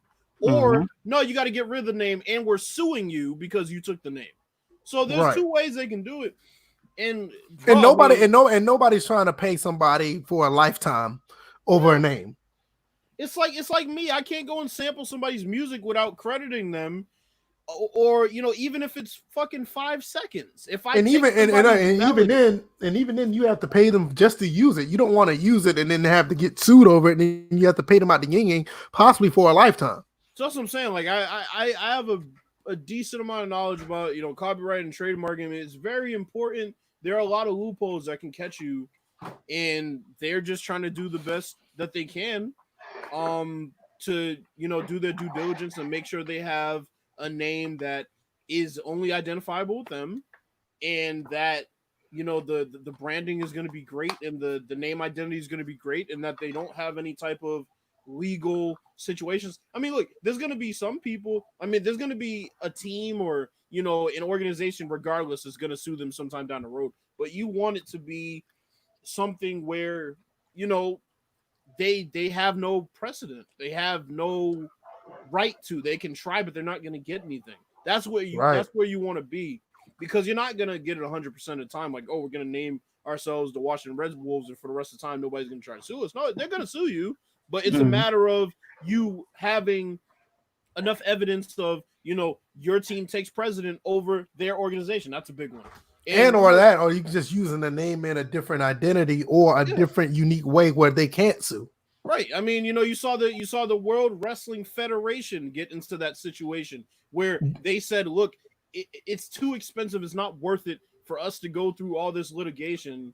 Yeah, because it was the World Wildlife Federation.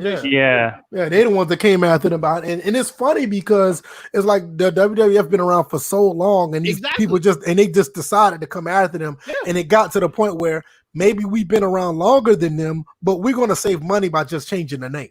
Yeah. And then with that came a lot of things. They had to change their business because they were calling themselves World Wrestling Entertainment, that's different branding. Now you're actually going after a completely different demographic. So that's what I'm saying. There's a lot of stuff in it. I don't think people realize that, but that's just a small explanation of it. There's a lot that goes into it. So yeah. You gotta take your time with that. Yeah, like I said, there's a lot goes into it. Pete Frenner, I know he said two things. He said the Seattle crackhead. Well, that's funny.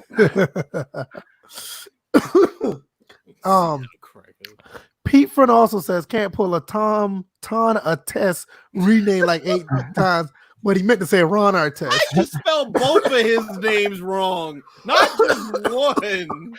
Oh man! Can't pull a Ton Artest. Come on, you got to get one name right. You had to correct both. Wow. He said Ton Artest. Ton Artest. Ton Artest sounds like a game show host. Oh my God! Nobody watches it. Or alternate NBA game. Or alternate to an NBA game was put out. I know, right? They could have used Ron Artest and Ton Artest or Tom Artest or some shit like that. That's terrible. Get your weight up. Damn. I'm on my phone. That's even worse.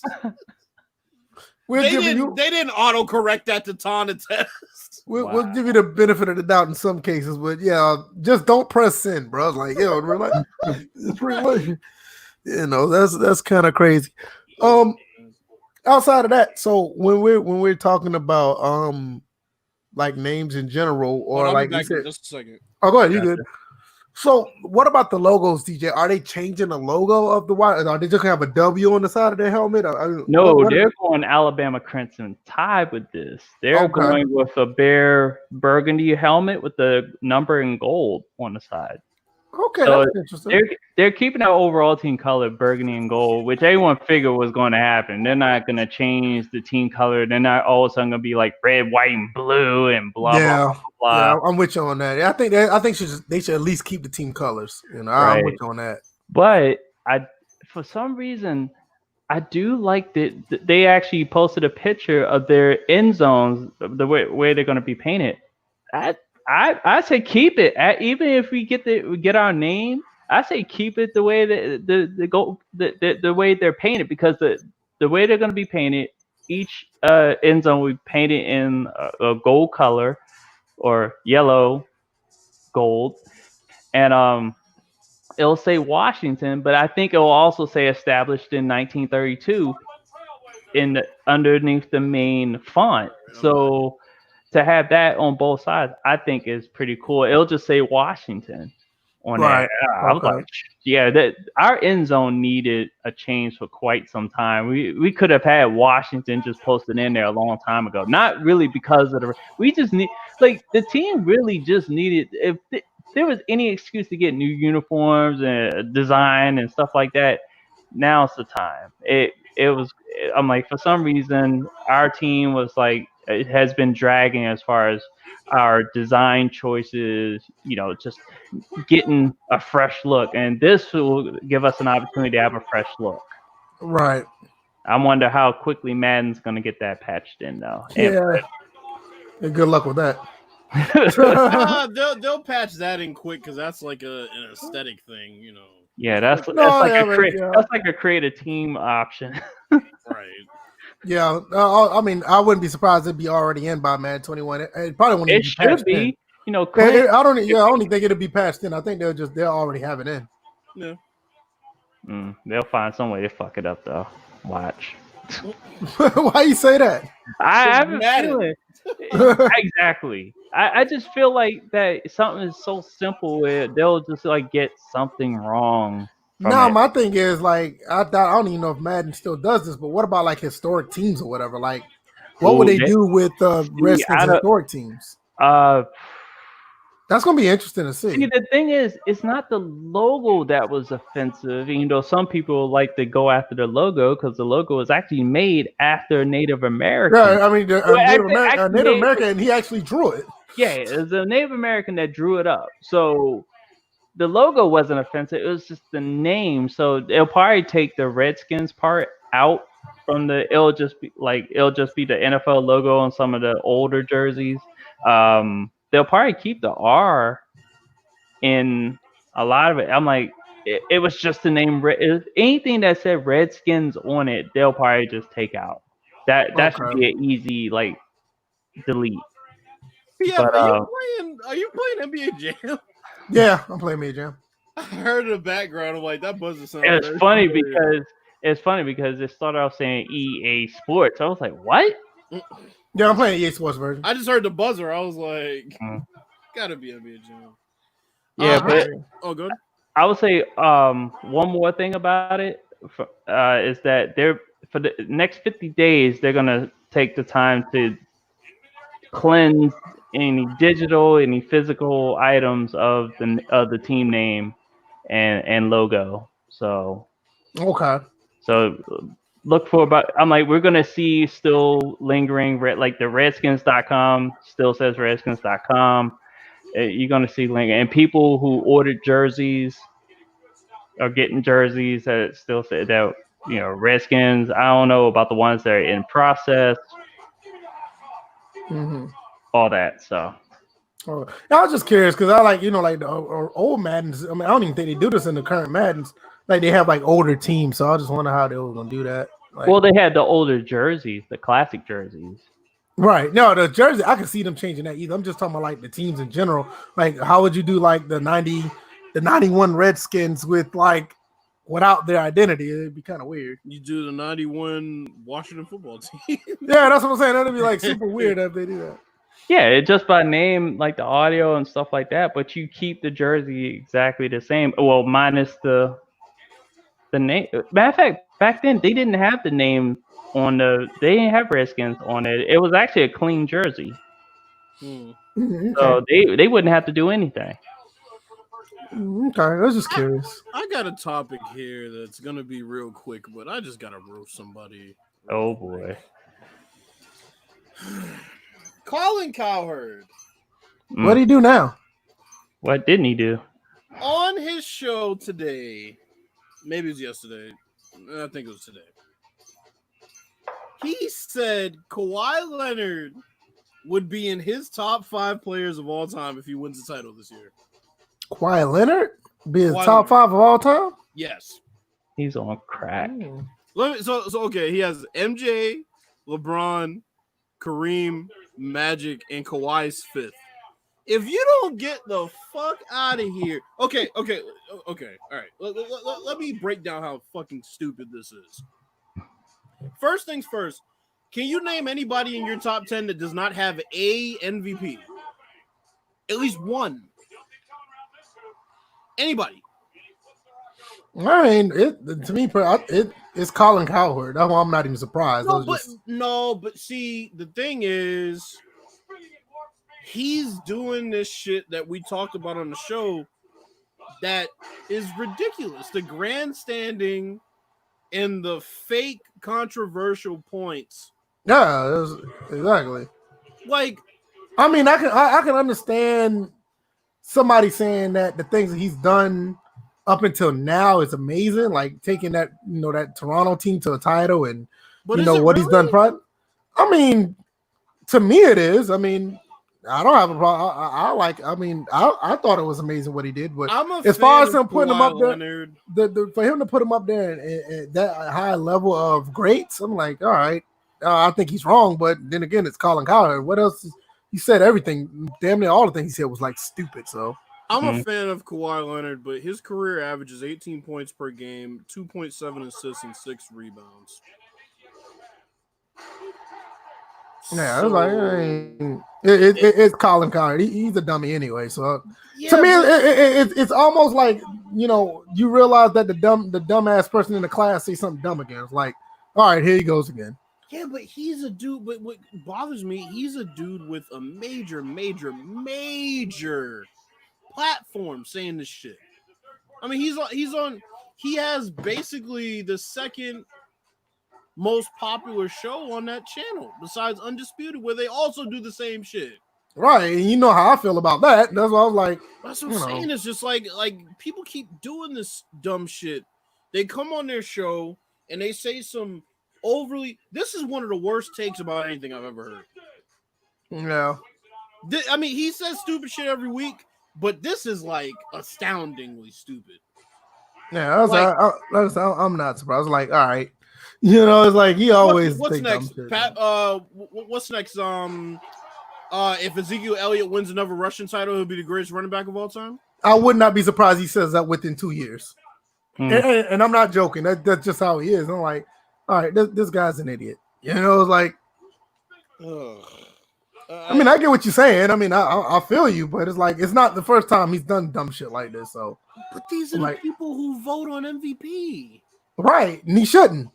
These are the people who say no, Barry Bonds shouldn't be in the Hall of Fame, or no. I don't think that Kevin Durant's a Hall of Famer because he went to Golden State or some stupid shit like that. Like these are the people, right? Hold on 1 second. Do you think Battlefield will be great again? Yeah, I was about to say, do you think Battlefield will be great again? I don't think so. I don't think I think Battlefield 4 is as good as we got it. And so they go back to current times with their games, and they stop pushing the SJW agenda in the game. Yeah, because a lot of people don't realize that would kind of kill Battlefield 5. I mean, the gunplay in the game was actually pretty decent. Yeah, it's just the storyline and what they tried to push on people kind of had people like, nah, I'm good on this. And then the servers fell out the bottom, and that made it worse. Not even Vietnam. No, I'm tired of this old shit. Come back to current times, bro. Like, actually, Vietnam would be kind of cool. But they already did it with Battlefield Company too. Yeah, they did Vietnam, so yeah. Vietnam after current times, one of you got me because then until then, no one. Shoot, what would kill you is if they did the Civil War. Imagine there are people trying to reload. Well, look, I see Call of Duty doing something like that. I see Call of Duty do something like that. Shoot, the way Civil War ran, it was real-time strategy. First-person shooter. I can see him though. I can see him like marketing, like change the outcome of the Civil War, and you're gonna have a bunch of these fucking Southern hits. Change this outcome. Some people, for some reason, they think the South won. Outcome was down to the same, but the outcome was different anyway. I think they'll be all right. But I don't think it's going to be as good or, like you said, great as Battlefield 4 was. I think they learned their lesson with 5. Mm-hmm. I don't think they're going to try that again, but I think 4 is going to be the best that we got it. That's my opinion. Yeah, because if you're going to do a shooter and you're going to base it on a major world war or a conflict, keep it to the conflict. Keep everything source-wise to the conflict. Don't try to deviate. And deviate with SJW principles. No, that's not gonna work. Right. Ever. And then and then tell people if you don't like it, don't buy the game. That's why. Yeah, his that ass and got that fired. didn't help. Yeah, that didn't help. That didn't help at all. That's You what I'm know? saying. They don't have the go like Call of Duty can do that. They can't do that. Mm-mm. They can't do that. Right. You're And fighting for you know, and you got to think about it. It took a while for Call of Duty to get to the point where they can say stuff like that again. Because at one point, Call of Duty was in the dumps. yeah, you know. futuristic shit. But yeah, they no, I just think that Battlefield, we'll see, because the game's come out in 2022. And you know, that's actually a really long time for that game. You got to think about it. People got to suffer with Battlefield 5 for the next 2 years. They don't have to. I mean, they don't have to, but you know what I mean. It's like people gotta. That's the only current game they got until then. So they better come out with something serious with 2022 come out. Mm-hmm. So we'll see. But I still don't think it's gonna be as good as Battlefield 4 was. Battlefield 4 is a masterpiece. Yes, Ravens Nation, I said it. You got some problem with it, we're gonna mute you. So wow. But yeah, I mean, I don't have a problem with it at all. It's a dictatorship on this podcast. It's not a democracy. Right, exactly. It's not even a pretend democracy like America. Right. It's literally, we're coming out to tell you it's a dictatorship. Yeah. So watch out. The police will be in your city and not the regular police. you ain't lying. They coming out here trying to take everything out. The SS is out. Well, hey, if you ask these people, it's not quote unquote secret because we know about them, which is the dumbest. There ain't no telling. They knew about the Dumbest thing I've ever SS. heard. They knew about the SS, and I think that Yes, I forgot what the other branch was in Nazi Germany, but yeah, they were doing the same exact thing. Right. All I say, man, you gotta be careful, man. It's just all kind of foolishness going on now. Yeah. Before you know it, you keep this shit up, we're gonna be like Venezuela or something, man. Like I said, he practicing with the white people in Portland, and now he going after the black folks. Right. What we got next? Y'all got anything else y'all want to ad lib before we Questions, people. Yeah, questions or whatever. That's what I meant. That's because I mean, like I said, the last couple of days have been pretty dry, so we didn't have too much of nothing. Yeah, Mm-hmm. NBA doesn't officially start until a week from tonight. So Hold on a second. Yeah, let me bring up that suspension system that I was gonna try out. That I was gonna do for my 2K my league. It's pretty. I think it's pretty interesting. The way I would do it, I have an app that does like a random number generator, and I'll use that to go through the process. Like step one of the whole process is, okay, there are 30 teams in the NBA. So the first set of numbers is anything between 1 and 30. So whatever team, I guess I'll assign it. I'm actually doing the teams listed by like how they're selected. I think it's the nickname by alphabetical order is listed in the game. So that's how I'll do it from like left to right. And then there's 15 players per squad. And well, technically it's 15. There's up to 4 players on reserve that you can have. So I have players 1 through 15. I think it may be more roster slots. I had to go back and look.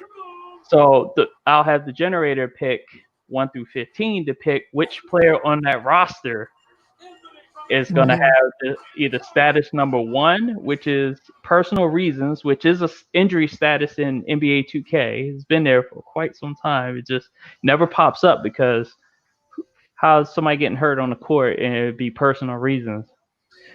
But and then status number 2 is suspension, which is also in the game that doesn't get seen unless it's a real life roster update. Well, same with personal reasons too. So, but here's where I break it down as far as the length of the suspension. So, if it's personal reasons, which is number 1 after the status, then I would say the max time that person can be out for personal reasons, I would select randomly between 1 and 30. Like I wouldn't select it, but the random generator. This is all random generator stuff. So what are we getting at here as far as?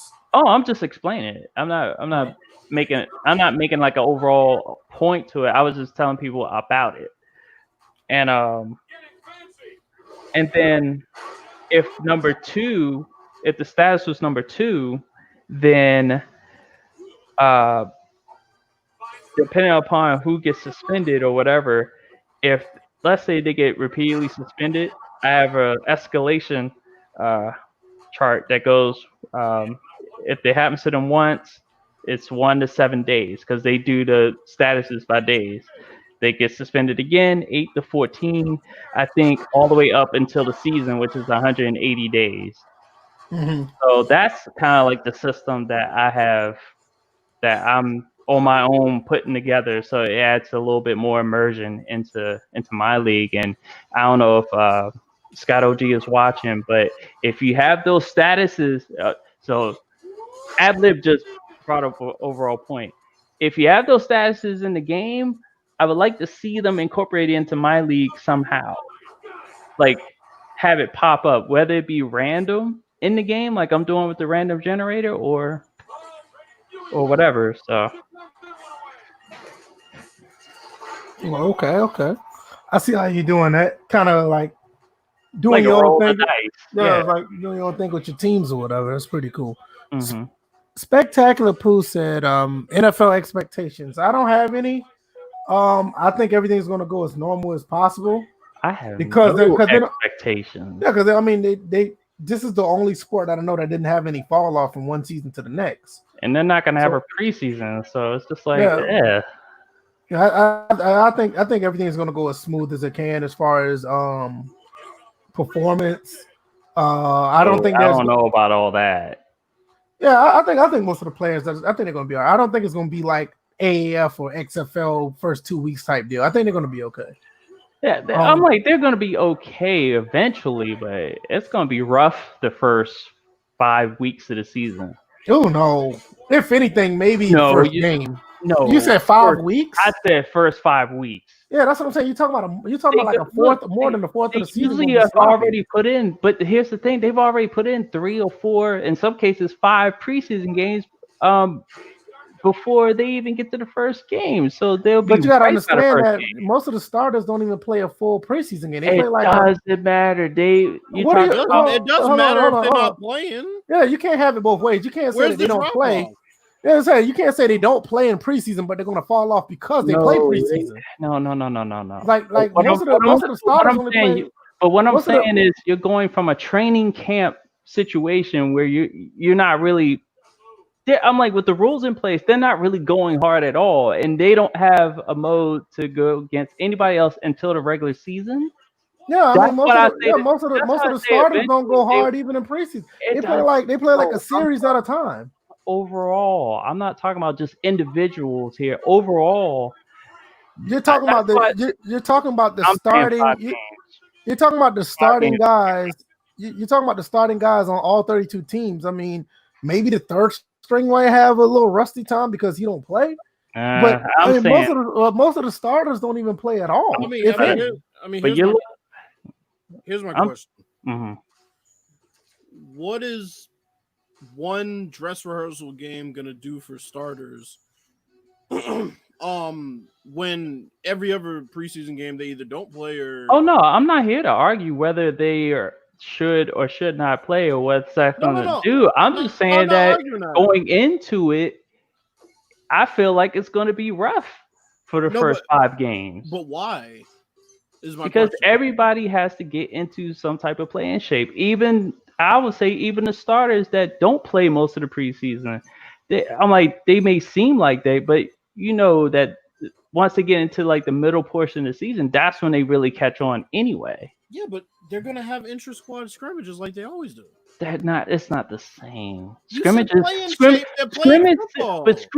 are not the same. It never has been the same. You know this. Yeah, but how much different could it be? I mean, we're talking about not even being. Yeah, but what I'm saying is mentality-wise, you have to add that in too. Yeah, but then think about this: they're not going to go as hard in the scrimmage as they are in the games, and they don't do that. They don't do that in a regular situation. Well, no, but think about this though. Think about the fact that it's not like they're like the fans are another thing you're taking out, so it would be even easier for them to assimilate because they're not going to a stadium full of fans. They're literally going to pretty much the same situation they've been playing in for those 4 or 5 weeks or however long. No, I'm talking about situation-wise. I feel like they're not going to catch up to it So there's gonna be until at 5 least weeks 5 left, years. though? Yeah. Yeah, that's a long time.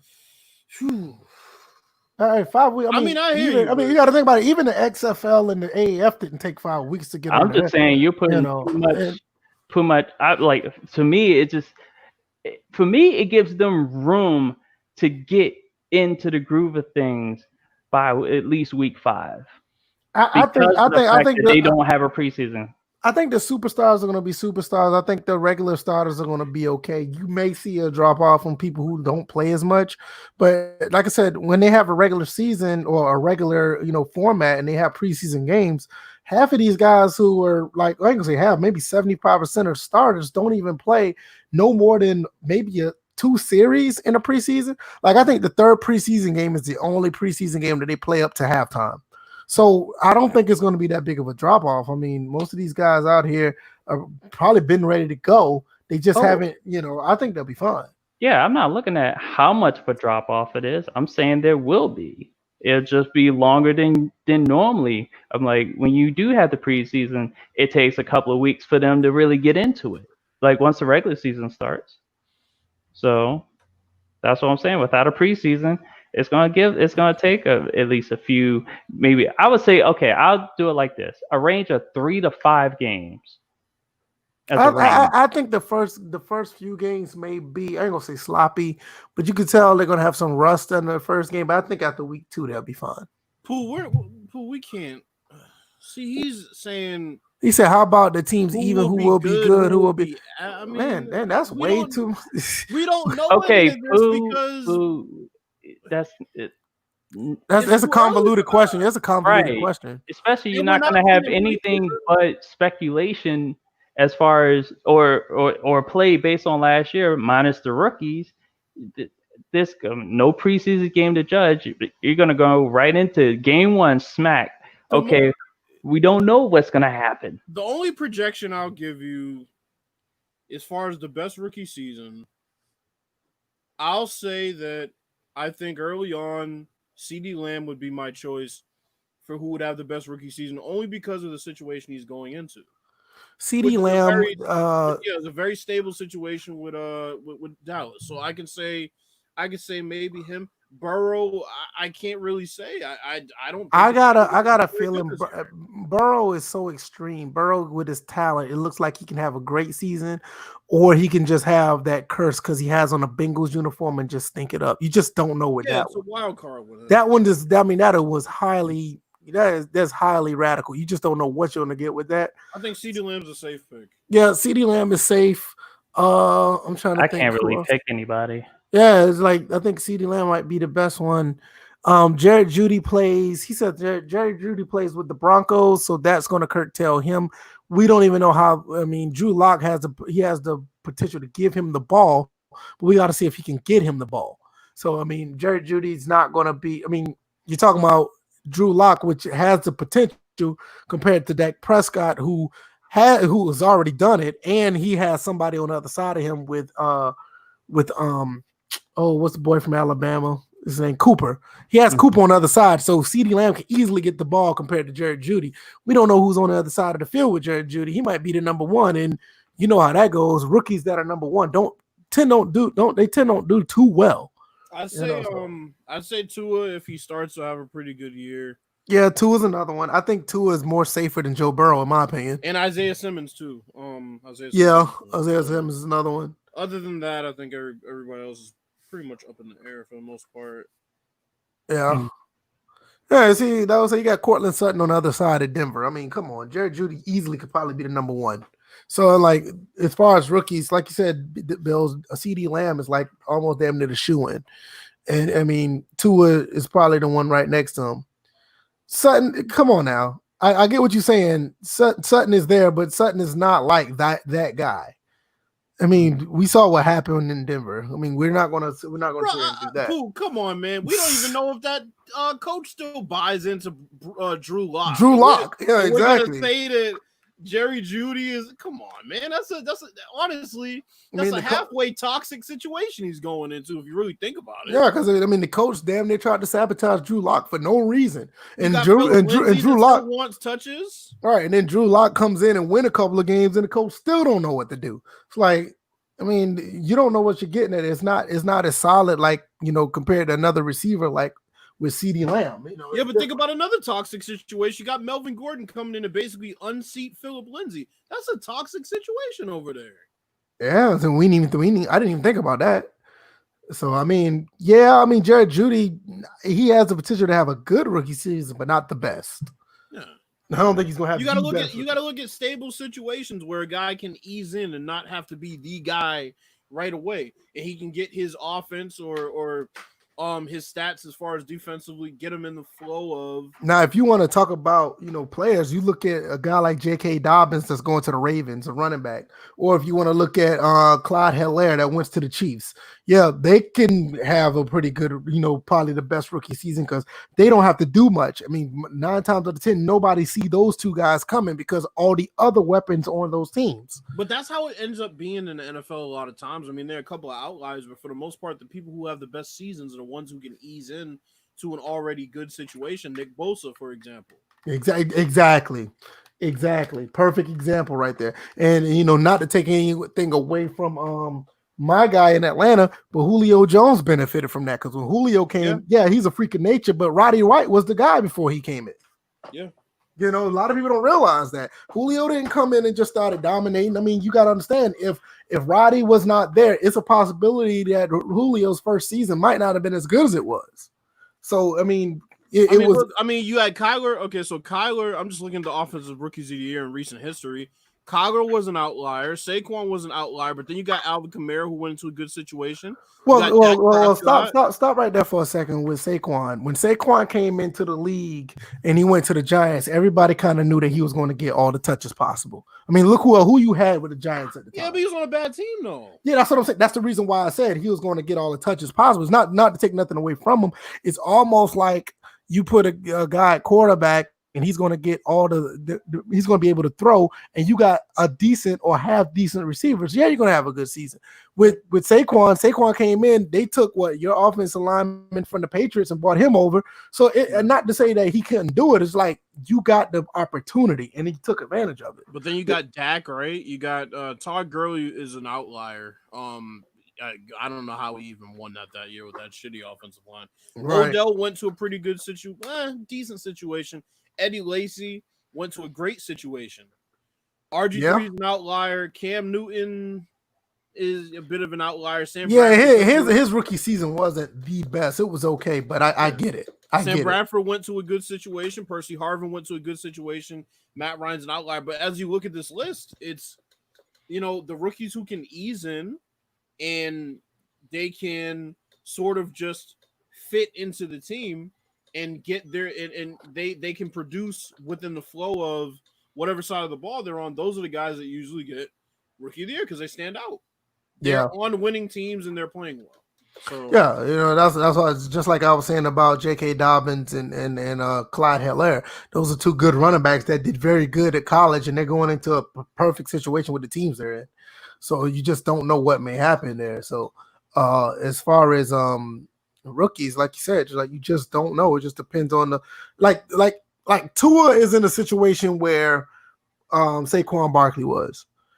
Like you putting him in a situation where he's going to be the guy because he's going to have most of the touches and he's going to have at least a weapon or something to complement him. Saquon had a decent offensive line. Tua got pretty decent receivers. So I would not be surprised if Tua ended up throwing for 4,000 yards his rookie year. I wouldn't be surprised. Mm-hmm. That's just how it is. Joe Burrow, he got AJ Green. Who else? Yeah. You know what I mean? Might not even have AJ Green. Yeah, might not even have AJ Green. Exactly. So it's like, what are we talking about here as far as rookies? Like Kyler Murray. Kyler Murray came in and he was able to be successful due to the fact that he had people around him that actually could catch the ball. It wasn't more just because me and Bills was on record say, all right, they picked this dude number 1 overall. He's not going to live up to expectations. Now, for him to live up to expectation, that's still debatable, but he did way better than who he thought he was going to do. He did way better. So, you just don't know. It's like the situations, you know. I mean, like you said with Matt Ryan, he's an outlier. Look what his situation was. He had Michael Jenkins, Roddy White, and I think Tony Gonzalez came later, or he came the year after, or something like that. But he had people to throw the ball to. He had what's his name, Michael Turner to hand the ball off to. So Joe Flacco's another one. I mean, he had a great situation. So it's like, you know, you just don't know. Just most rookies in the NFL don't dominate as soon as they come in. They just don't. They just got to be put in the right situation. I mean, then he's talking about Cortland Sutton. I mean, shit, against the Bills in Week 12, he had one catch for 27 yards, and that's the guy that you're pointing to be the compliment to Jerry Jeudy. Yeah, we're forgetting. I mean, come on, bro. It's not that we're forgetting them. We just know what we got there. You know what I'm saying? We know what's going on in Denver. It's like, yo, if the coach just say, shut up, we're going to play, Drew Lock has the potential to get him the ball, but you know, if he don't give him the opportunity, Jerry Jeudy may just be a fast guy to get a couple of catches. You know, so it's, you know, you got to look at the whole thing about that. I mean, I do like Gordon going there though. Yeah, I mean him and Lindsey together, that's going to be really good. I don't know what San Diego was thinking, letting him go to another team in the division, but who cares, you know, right? I mean, they got their own problems. They got their own problems with quarterbacking. Well, Herbert, Herbert's another one we didn't bring up. I don't know how good of a year he's gonna have, but he's going into the good situation offensively at least. Yeah, and I mean Herbert. Well, shit, defensively too. Now that I think about it, yeah, San Diego's always been a pretty decent team. We know what that Achilles heel was the quarterback. Phillip Rivers' bum ass. Right, so it's like, you know, I might actually like them now. So they got something there. It's just that, okay, what are they going to do with it? So DJ, expectations for Chase Young? Any? I'm like, I don't have any expectations for him. There's not going to be much to go on. There's going to be no preseason. I feel like he has potential to be dominant. But we're gonna have to see. He does. It does have a good situation with that defensive front. He does have a good situation. I'll ask is, what do you think he can, like, based on what he did in college? What do you think he can come in and do as far as like what do you think he can be great at right away? Not great, but really put pressure on the quarterback. That's like the number one thing that we've needed for quite some time. I'm giving him 10 sacks this year, and I think that's fair. I'm giving him 10. I think the combination of him and I wonder how they're gonna have Kerrigan and him, because they're both gonna be just focused on rushing the quarterback. Because if you had the defensive coordinator that we had last year, they'd be out covering underneath. They'd be rushing sometimes. It was a confusing situation for a lot of those defenders. So yeah, if you sure you go in 10, Bosa had 9 last year. Yeah, I'm giving him 10 because Max Crosby had 10 and he was a 4th round pick. Yeah, but I'm gonna give Chase 10. I think he can come in right away and be extremely physical. Well, and that's what I'm expecting. I'm like, other than anything else, I'm like, I just want him to get to the quarterback, or at least put pressure on the quarterback, because that's what we sorely lacked. If it wasn't for, I'm like, we've had the personnel to do it for the last. It's just a play calling. You got Kerrigan covering underneath on the cover 4. You got Sweat. You got him coming in. All of a sudden, he's covering people. I'm like, what the hell? These people need to be rushing the quarterback, not out in coverage. But what the hell is wrong with that coordinator? I think skill set wise, he's a lot like a Jadeveon Clowney, where he's gonna make that freaking nature play that's gonna be like, holy shit! Like, then that's the case. We have 2 of them, him and Sweat. There was another question that I saw. They asked, out of Rodgers, Breeze, Brady, and Roethlisberger, who do you think has the best chance of winning the Super Bowl for the rest of their career? Say those names again. Rodgers, Breeze, Brady, and Roethlisberger. I mean, I'm Brady. Throw Roethlisberger out. No, Brady. Brady has the better chance than out of all of them. See, I'm of the mindset, and I put this on IG. Wilson. That's where I saw it. No, Wilson's not on there. It's Breeze, Rodgers. Okay, I was Brady, thinking and- Rodgers. Okay. Yeah, I was thinking more Rodgers. I was thinking Rodgers because I'm like, look, worst case scenario, he gets traded or he gets released. He's gonna go to a contender. So I think he has the best chance. Brady, I would put second. Roethlisberger, don't even think about it. Well, Breeze you put another anomaly out there if you're saying that he's going to get traded. I mean, that just added something. I thought you were talking about everybody on the we're same just team saying, right now. Well, no, we're just saying in general for the. I mean, 3 of them are right. 3 of them going to be in the same team most likely, but I think Rodgers is the wild card that ends up going to a contender based on this situation, and I think he ends up winning one. I would not. Over everybody else. And, I would not be surprised if they send Rodgers somewhere that he just be in an abyss, and he never gets back to like I would not be surprised they send him off like to the Jets or something. No. I'm dead serious. I would not be surprised if the Packers do that. They'll send him off to some team, and he will never be able to compete again. I don't think because you also got to think. You also got to think about. You got to think about the plight of the quarterback in all these teams. Yeah, but I don't. Most of these teams. I would not be surprised. The Packers, I would not be surprised because they don't take care of their own anyway. I just would not be surprised. My thing about that is also you look at the plight of the quarterback at most of these teams. Most of these teams kind of have the quarterback that they want for the most part. You can't find like 1 or 2 teams. You can find maybe 1 or 2 teams that literally has the quarterback that they're like, you know what, we're just gonna go with the motions and find somebody else next year. Like most of these teams have done a pretty good job of finding a quarterback that they like. So I don't know. Like I would not be surprised. Like next year or something, he'll be end up going to some. Not gonna say next year, but next 2 years, he'll be going to some team that nobody really thinks about, and like he'll probably. I could see him ending up in San Fran sooner than later. He may well. You might be right, but I would not be surprised if it's otherwise. It's just the way that I look at it is like I don't see anybody trying to get a veteran. Everybody's trying to go young, and maybe it'd be a situation where they're like 1 or 2 games away, and they'll get them on a 1-year rental. But yeah, I can see that. But for the most part, I see most teams is continuously trying to go young and don't even think about them. I mean, I don't think any of them are guaranteed, but I think he'd have the best chance. Brady, I mean, is always going to be there, but I just kind of feel like Rodgers will have a better situation. Mm-hmm. Roethlisberger, yeah, forget it. And Breeze is going to get in his own way, so. Breeze can't throw anymore, man. A lot of people don't want to talk about that. Breeze cannot throw the football anymore. Throwing, he's a choke artist. It's like he's the most low-key choke artist ever, but he's a choke artist. And one thing I will give Sean Payton credit that he tries to play to Drew Brees' strength, but we got to be honest here. Drew Brees just don't have the ability like he used to, and I know a lot of Saints fans don't want to hear that. But I mean, you just look at what happened in the playoffs. The dude tried to throw 30 yards and got picked off because it was underthrown severely.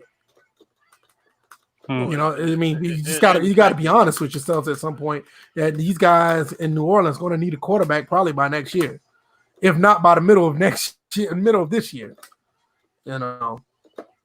I just think Breeze is done. Breeze had an incredible year.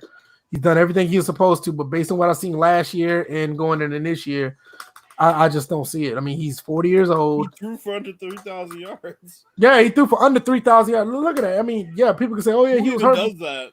He's like, "Yeah, he was hurt for 4 games," but you're talking about a guy who's like consistently threw for up to damn near 5,000 yards. So all of a sudden he's under 3,000. And we read off his stats for deep completions. I mean, come on, you do deep like 13 times, something stupid like that. Right, and deep is considered what, anything past 25? Yeah, I think. So I don't know. I just think it's a situation where 10 for 25.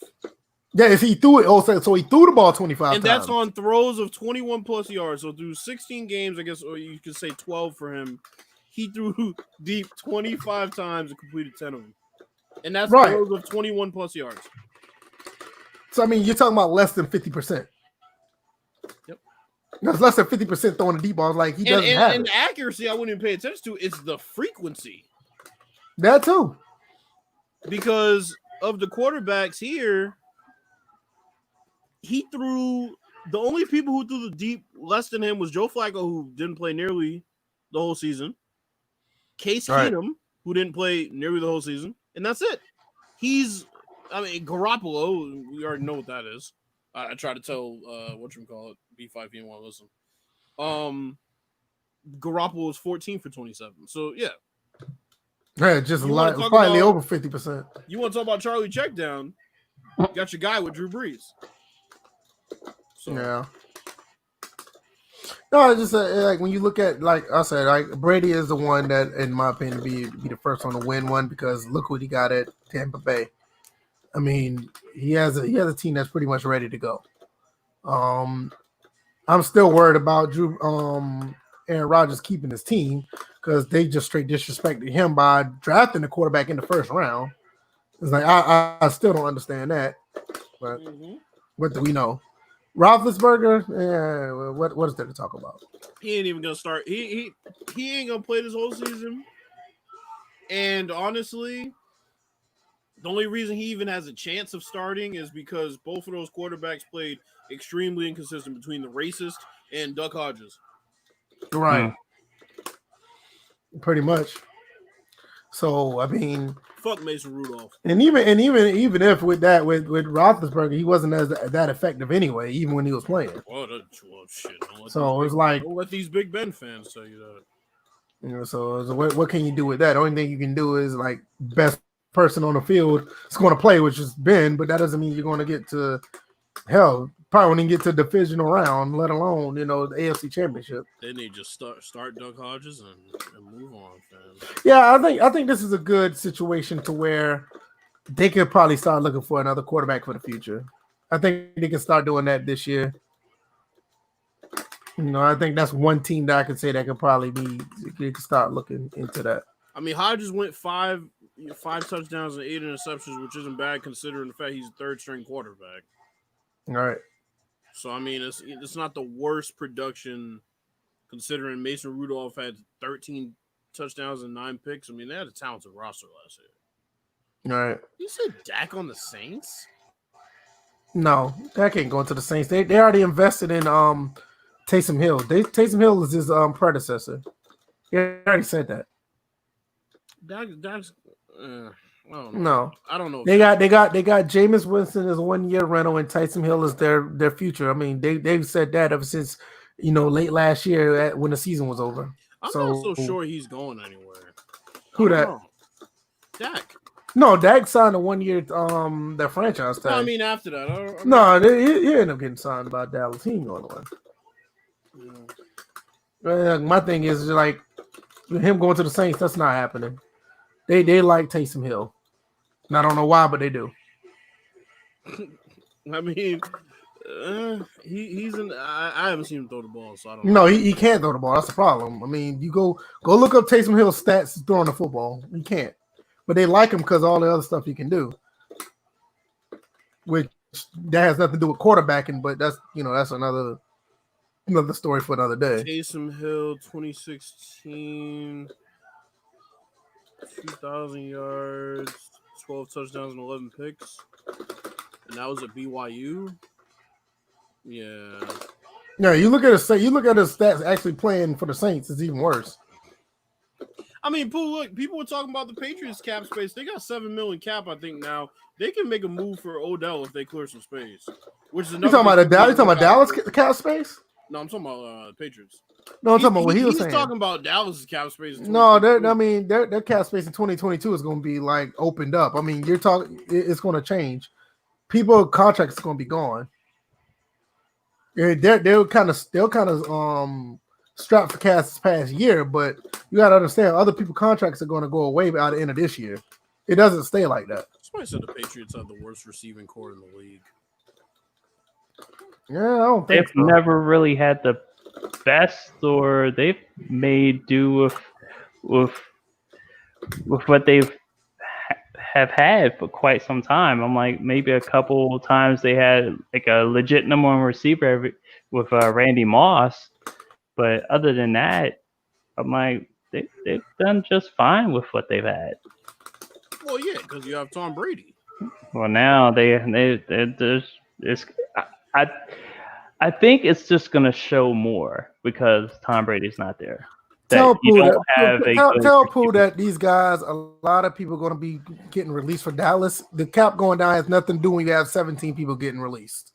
Mm. I don't think you realize every year you have a lot of people that do not have to get signed at the every year.